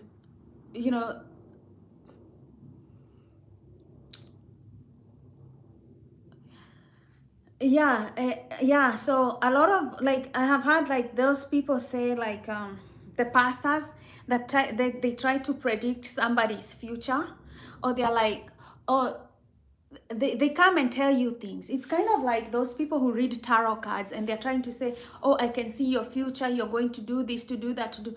I mean, it's okay to proclaim blessings in a person's life, but the thing is, you have to tell somebody that the thing, like, work hard, save money, don't use all your money. You have to give them, like, practical advice, especially young kids. They don't know. If they think that it's a quick, easy scheme of getting money, they end up getting scammed very easily. Like the guy who lost like 600,000 in hours trying to get rich through these Trump's meme coins. And that kind of a person believes in quick and easy, and that's why they are easily able to get that's why it's easy for somebody to come and scam them. They just believe in quick and easy. Or this woman who was scammed like 800,000 by some Nigerian, believing that he was Brad Pitt. And I'm like, is she living under a rock? I'm like, is she living under a rock getting scammed by a Nigerian scammer? They are everywhere. Like, we've been warned about emails. Now they're using AI. They're getting better and better and better. And she doesn't, like, that's like when somebody is ignorant about financials, like money. You have to protect your money. You have to protect your money. You can live like under a rock. Yes, I know in Christianity we say, like, you help other people and you help other people, but you can't be that naive You know, you can't be that naive. She's like this millionaire from France who doesn't understand that there are Nigerian scammers in the world. Like they've always been there, you know, and stuff like that happens. And I'm like, how come she wasn't more careful with her money? Like, like just good stewardship, right? Like there was no good stewardship. it's a it's a part of life and a life lesson, and I think that's why you want to stay on the gospel so that you stay grounded in wisdom. You know, like when you trust the gospel, it will ground you with wisdom. So yeah, don't go believing pastors that say, you know, like, oh, they can do this, they can do that, they can do that. The transformation that happens really in your heart, because we can go through difficult times when there is love around us. You know, you could even be sick or anything happening in your life, but if you have support, you feel whole in your heart. And as much as I pray for bad things not to happen to my friends, to everybody on my channel, to people that I know, everybody around the world, I know the kind of world that we live in, you know. And so it's all about the mindset. It's all about the mindset, you know, not going to bitterness, not going to depression, not going, you know, guarding your heart. You have to guard your heart from depression, from loneliness, from stuff like that. Because that girl, she got scammed because she was lonely. She really wanted somebody to love her, and she believed Brad Pitt was it, you know, and she lost like the money from her divorce settlement. My Instagram is post-traumatic bliss. I'm not big on Instagram, I tell you, because I like YouTube. I'm more big here on YouTube because I am not very active. But I'm also creating an online course for post-traumatic bliss. That way we can consolidate the lessons, some of the like mental health lessons in one class, because it's very important for people to learn how to safeguard their mental health. Your life begins and ends with your mental health and your mental state. That's the number one. And if you can learn more about mental health in one class, then I think you will be able to expand your knowledge from there, so that you're not taken advantage by fake Christians or fake or fake people, you know. Just learning how the mind works is important, so that you're not taken advantage of by people out there, you know.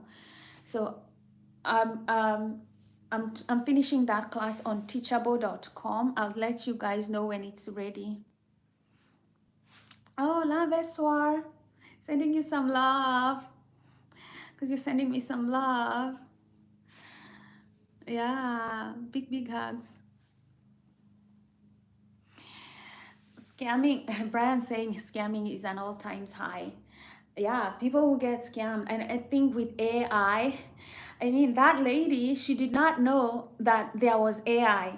So this woman, it beats me. This woman, she was a French woman. She got conned like $800,000 by a Nigerian scammer faking to be Brad Pitt. For some reason, she did not know. For some reason, she did not know about AI. And I'm like, you're living in France.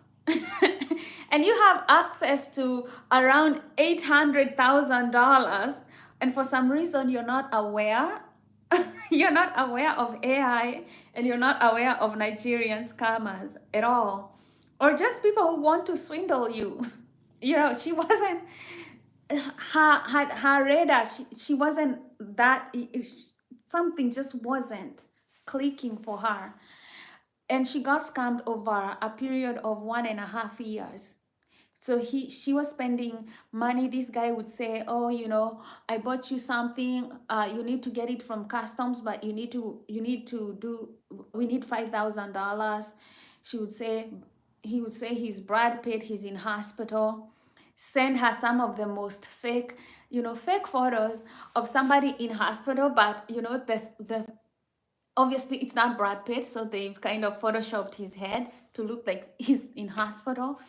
It was such drama.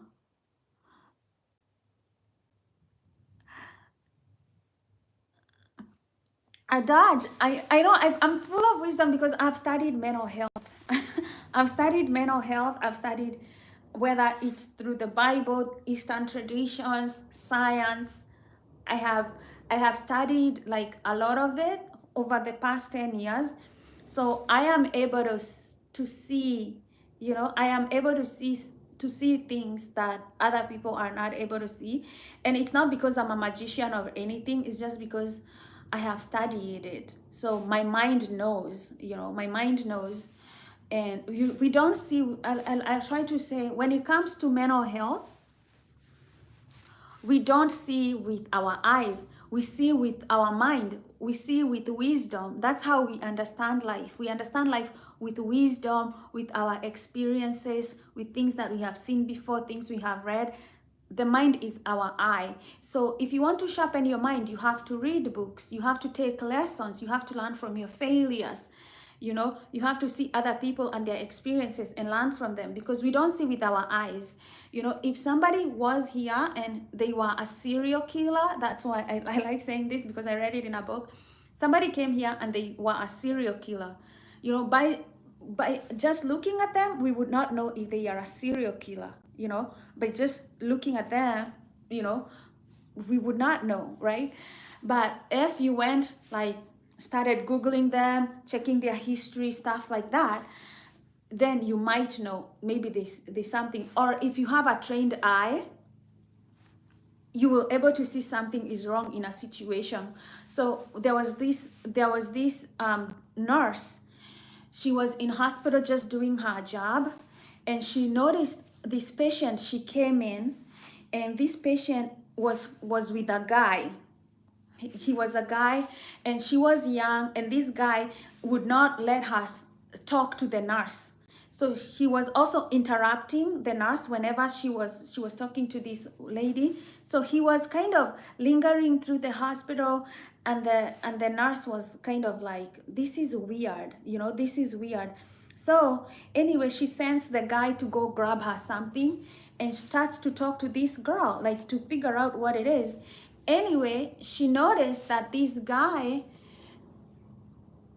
when she talked to this woman, she realized this guy was a pimp, and she was underage, and she was being trafficked, and she called the police because something about her was like, there's something wrong. But so many nurses would miss it, right? So many people would miss that. And then after that, she started like realizing more situations like that and calling the police, more situations like that. Like girls would come, they're underage, they're pregnant with a man, they're scared of speaking. So she'd call the police and figure out the situation. But the thing is, just by somebody walking in, you can tell if that person is a serial killer, is a pimp. But if you're a trained eye, if you have a trained eye, maybe you're a nurse or you're a policeman or something, you would know something is wrong with a situation. So that's why I like people to trust experts. Missing something. Yeah. Dad says you become an expert through failure. You do. you become an expert through failure, but you can also have a trained eye. So let me go here.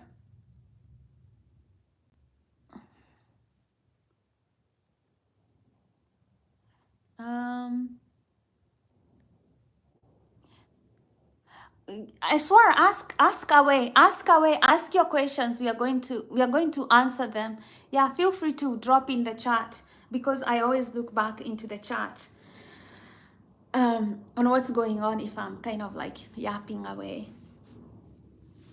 Anyway, yeah, I was saying that don't get tricked by people, rather go through experts, like people who have a trained eye, especially, especially when you're looking for medical advice. I see people going to their pastor for medical advice, and the best thing they can do is pray for you and stuff like that. But I'm like, it's better you look for an expert, somebody who's been trained. Um, that way you're not scammed. That's why you don't get scammed. I'm like, when people go for their pastors to heal them, I'm like, right there, you're going to get scammed. Like, right there, you made a bad decision. You went to the wrong person, and they can only take your money from there.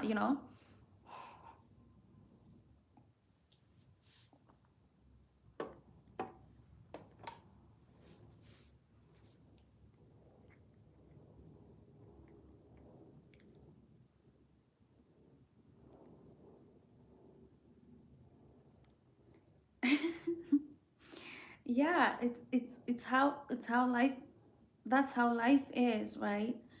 um and I've noticed, like, a lot of pastors will still even give stuff like political advice, and I'm like, you haven't gone to school, you haven't studied economic systems, you haven't studied political systems. So I mean, that doesn't give them any expertise to tell them about how we should vote. You're a pastor. You're supposed to just talk to us about the love of God because that's what you study. Unless he doubles down in going to study about political science, then go get advice from, if you want to know what party to vote for, then go get advice from somebody who has studied political science. Stop looking for advice from somebody who is not qualified because they don't have the eye for it. They're not the expert in that field, you know. Rather go for the political scientist who studies political systems, who studies theories, who studies all these things. Then you can make a more informed decision. um, Not just anybody. So in life, you have to train yourself to look for advice where it should work. Dodge, everybody say everybody wish Dodge City Kid good luck. He's going to work, he's going to make some money, provide for himself and his family. So wish him like a beautiful time, wonderful time at work. Dodge, it was nice hanging out with you. Bye, love. Send him some love. Send him some love. Work hard. Yeah.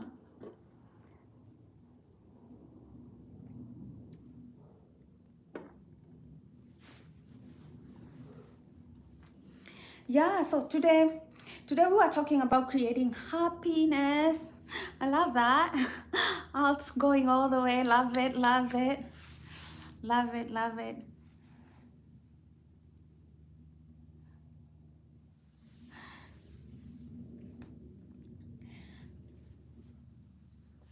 Love you, love you. Have a good one. Yeah. Anyway, Alt, that was a lot. Alt, what are you taking from this whole thing? That has been a lot.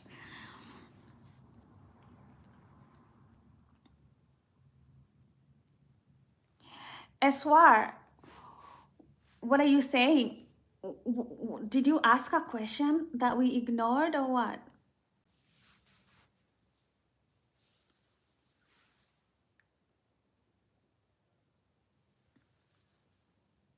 Yeah, what do you mean when you say please? Dodge. Why are you hating on it? Like, there is enough love to go around the planet for everybody.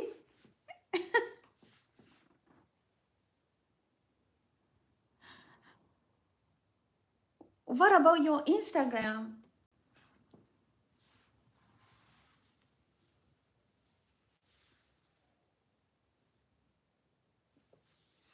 Um, my Instagram is post-traumatic bliss, at post-traumatic bliss, the same way as this as this one, as my channel on YouTube.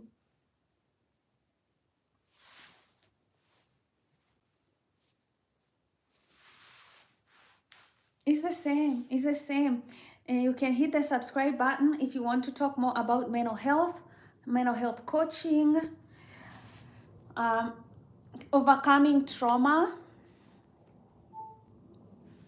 Oh, love that. That's fire, man. That's nice. Yeah. If you want to talk about trauma, understand the human brain, how people think, investing money. So I'll read this book, get this book, Attachment Theory on Love. It's going to show you about different attachment styles. And for money, write these books down for money, because you're living in America. Oh, you're living in Russia though. You're in Russia, wait, you're in Russia. So I think the ones that I would recommend would be like investing here in America. If you have families and you can invest in America, I would recommend the Little Red Book of Investing and Bogleheads and Living Check to Monday.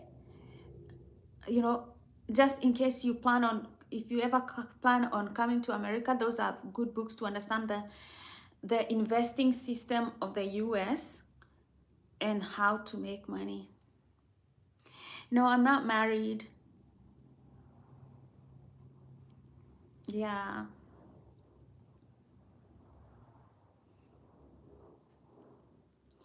Yeah.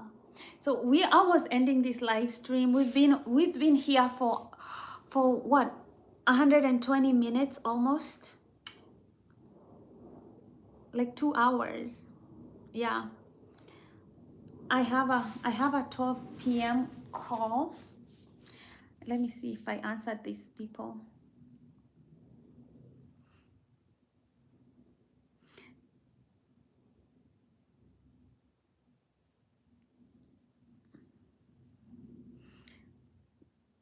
Do you guys know about the Now Television Network? Now Television Network?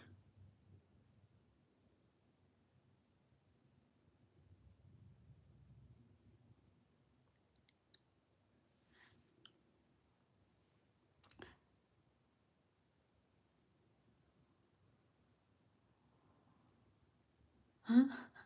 The same way people have here. Yeah. So yeah, my Instagram, YouTube, and TikTok, but somehow I'm not able to download TikTok on my phone because I had deleted TikTok and then it went out, and now it's like here in North America it's hard to download TikTok because of all the politics.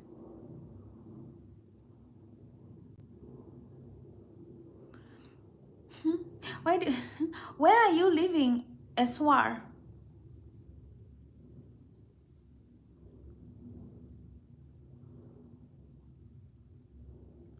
It was supposed to get banned and then they lifted the ban. So it's still working in the US, but I had deleted it and it's not on the App Store anymore. Like you cannot download it on App Store. So on Android and iOS, if you're in the US, you cannot download. I don't send money as well. I don't I don't send money. I don't send money online because of all the scams going on.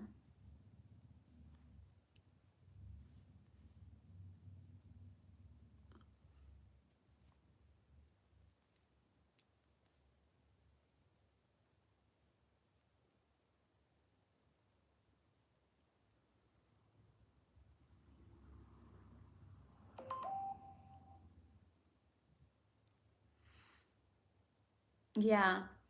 So well, Alt Eswar.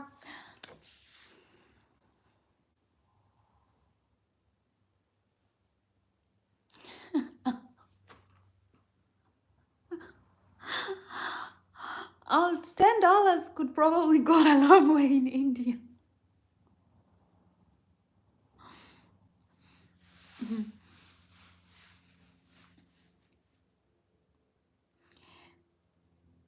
Yeah, but yeah, I for safety and everything, I don't encourage people to start to send money on my channel or things, because I know that when you stay on this channel, you can learn ways to make more money.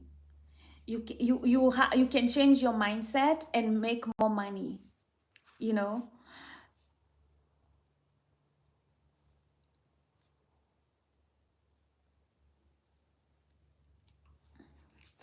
I don't send money. Yeah, I don't send money. I don't ask you guys to send money just because, just because I know people all over, wherever you are, if you're in the US, the economy right now is also as bad and people are struggling. And also, if you're in anywhere, it's the same, you know.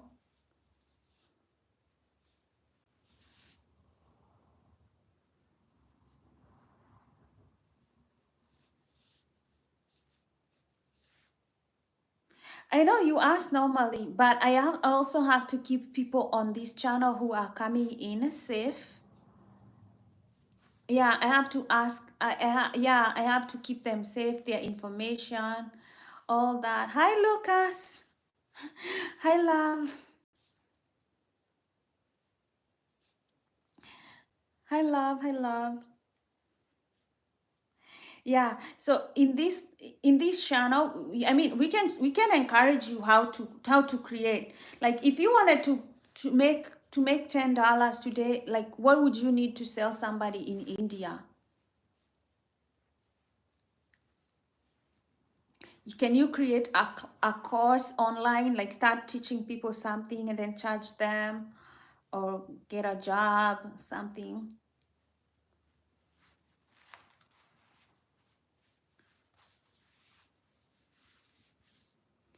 Uh, yeah, I am nice. How are you? How are you? Today we are asking, like, if you are in India, okay, if you are in India right now, what would you do to make like a quick $10? And you need a $10 today. What would you do to make a quick $10? I want people with business acumen, money making skills to contribute to that questions. If I wanted to make $10, how would I do it?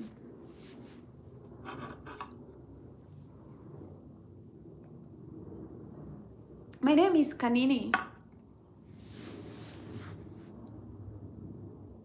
What time is it in the UK?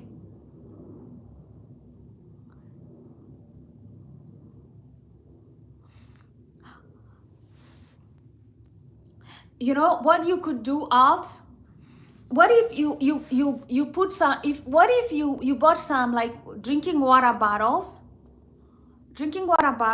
and bought really clean water, filtered it, cleaned it, and then sold the water?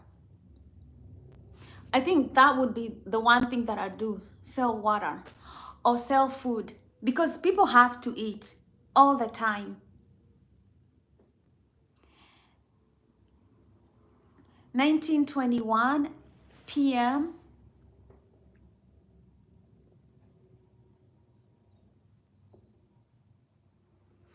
Yeah, people need to eat all the time, and people need clean water all the time. Like, so if you could, like, people who, when they are busy, like on the streets in the city, and they are probably looking for a nice, like, some water, like fresh water, and you can there offer them like clean bottled boiled water, everything.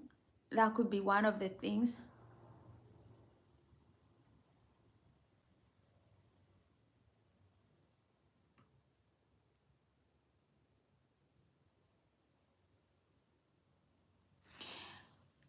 But I'm saying selling, like, I'm talking about selling, like making money. Stop thinking about giving, start thinking about making money. Yeah, we're trying to give Eswar ideas about how to make like a quick $10 in India, you know.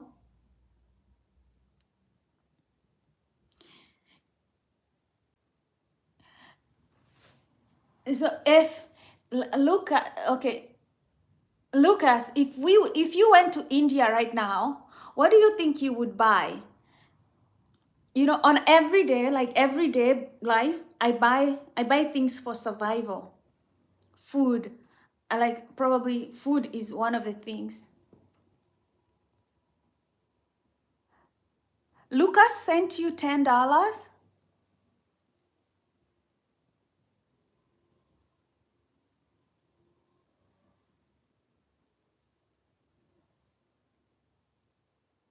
Yeah, yeah. One of the things that people buy is food and water. So if you are selling food and water, most likely people are buying. I know somebody who got a lot of money in Kenya selling candy. Open a candy shop.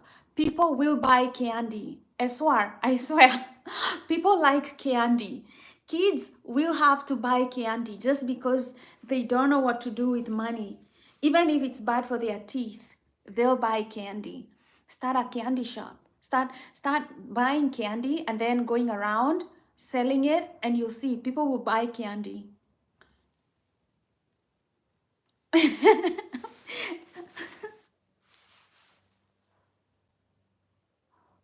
Oh, you want $10 so that you can get a girl for a night? See, don't send this money. Don't send this man money. Don't send him any money. You see? He's not even out there to do something good with the money. Like, to- he's there misusing people. This is not a good thing. This is not a good mindset.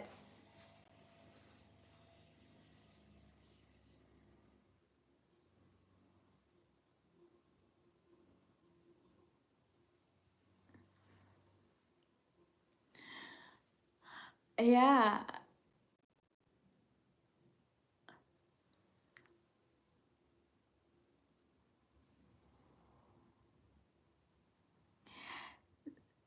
See, like, as far that's a depraved mindset, you already have a depraved mindset, you know, buying people like they're slaves, you know, that's a bad mindset. It's poor mental health, it's bad mindset, bad taste. And, you know, if, you know, you can't buy human beings like that. People who buy like things like sex, you know, you can't get lower than that, you know. And that's kind of, you know, part of the reason why there's like human trafficking, is because there's business for that. And, you know, if you talk about living a conscious life, living consciously, you can be part of the problem where you're encouraging the business of human trafficking. If you have respect for human life, respect for God, respect for the sacredness of life, you cannot be, you know, buying people like that. It's a lack of respect for God, for humanity. Encouraging like brings like human trafficking, like that you can stay away from.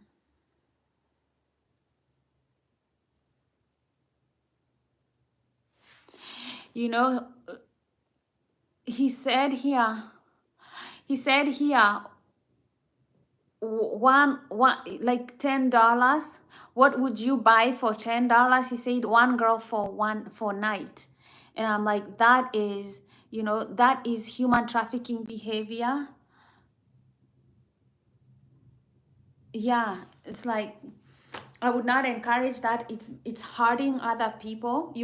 When people, men who buy sex, actually they hurt women.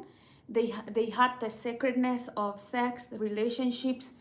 You know, they bring this whole evil in society. They are unconscious of what they are doing, but they are perverting a whole society and women.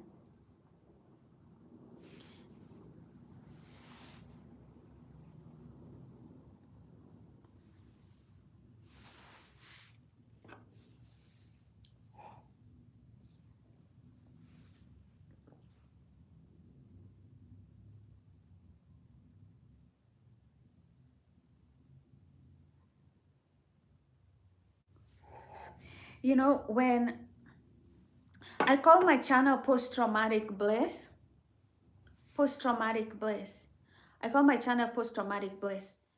And if you think about things like prostitution, men who buy sex are causing trauma to other women. And women who do that to their body are also causing trauma to their body. So it's it's trauma. Now, that kind of a person would have to come to a person like me to help distort those bad memories, to help them heal, to help them get into a better state of mind. And my job is to stop it so that people don't have to come, so that I can help them heal, you know? So we have to stay away from these things if we want to create less pain in society.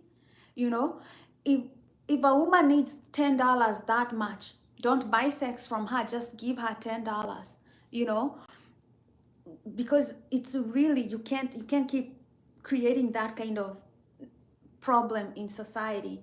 You know, part with that $10, give somebody $10, you know. Don't buy sex. That's why I encourage long-term relationships. Yeah, so that nobody is taken advantage of. You know, get one woman, stay with that woman. It's the holy thing to do, is what God wants. And this is why I advise people to focus on becoming the person somebody wants to live with for a long time, long-term relationships. You know, look for good women who can stay for a long time. Then you don't have to ever buy sex.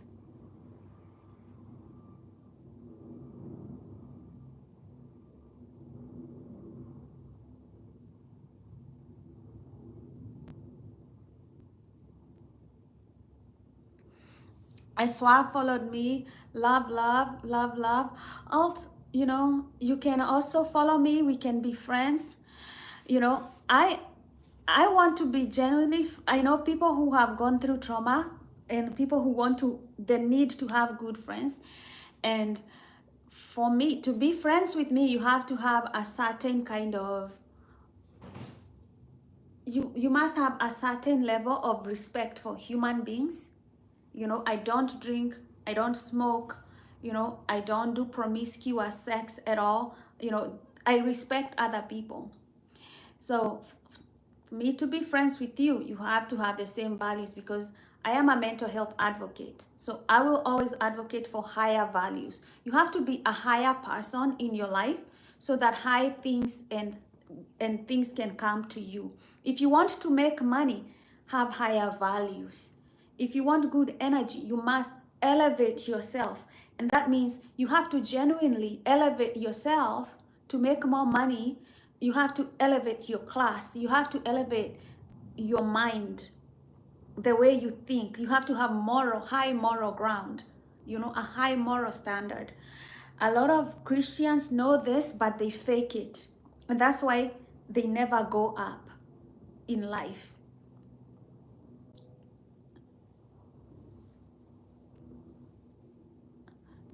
Yes. Awesome. Love, love, love, love. Yeah, yeah. Even when you get rich, and because we have a lot of society, even rich men, very, very rich men in our society, they still don't have a higher moral ground, and they encourage lesser values in society. Be the person who will encourage higher values. You be that different person who is a leader, a genuine leader that other people can look up to and admire and follow, because that's how we create good mental health in society. If you want mental health here, you also have to be the person who creates good mental health towards other people, right? And it starts with our character.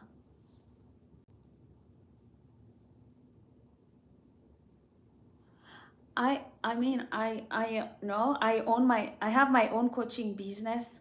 That's why you see me live all the time. I like to coach people towards good mental health. I don't work for a software company. My job is to help people reach their potential. And you do that with good mental health.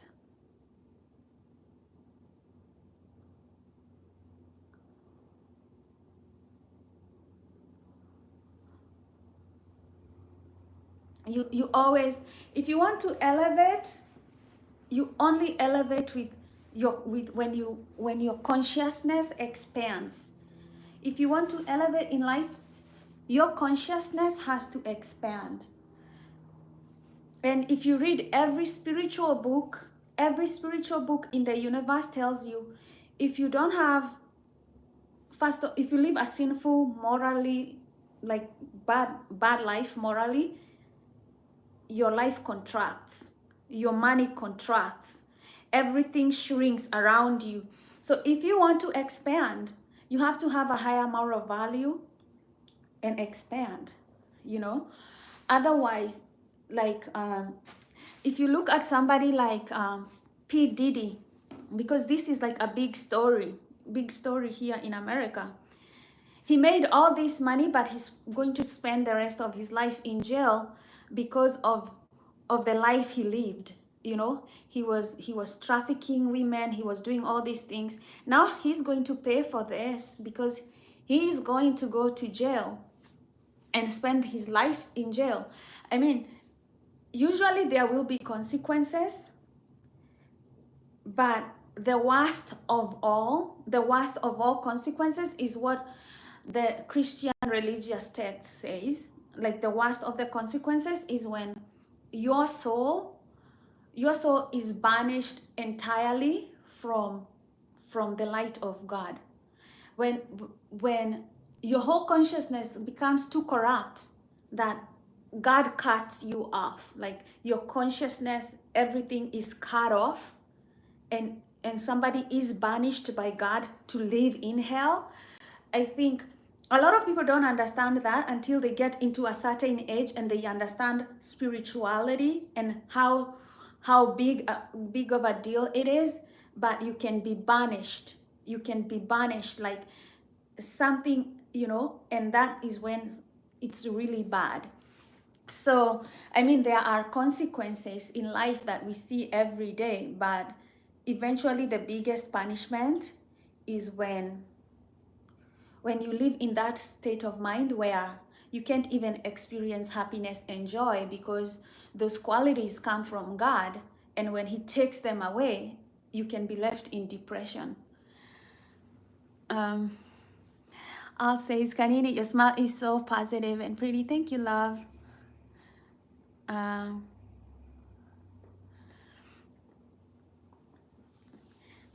know Eric has something to do with hands and everything, but you know, he only talks about hands. I think it's weird, but you can ignore it.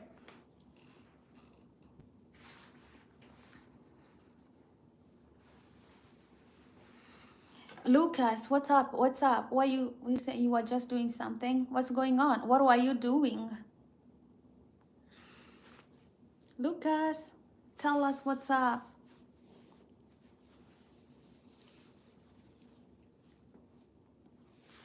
Oh, okay. Guys, I gotta go.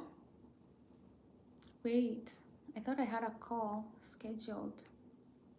Yeah, okay, let me go. I gotta go.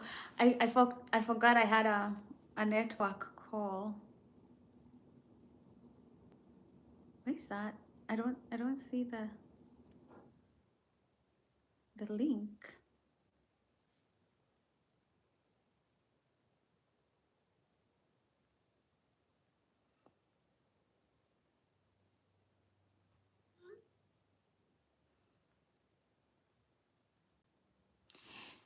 Can we chat on Instagram sometimes? Yeah, we can chat sometimes on Instagram when I'm free.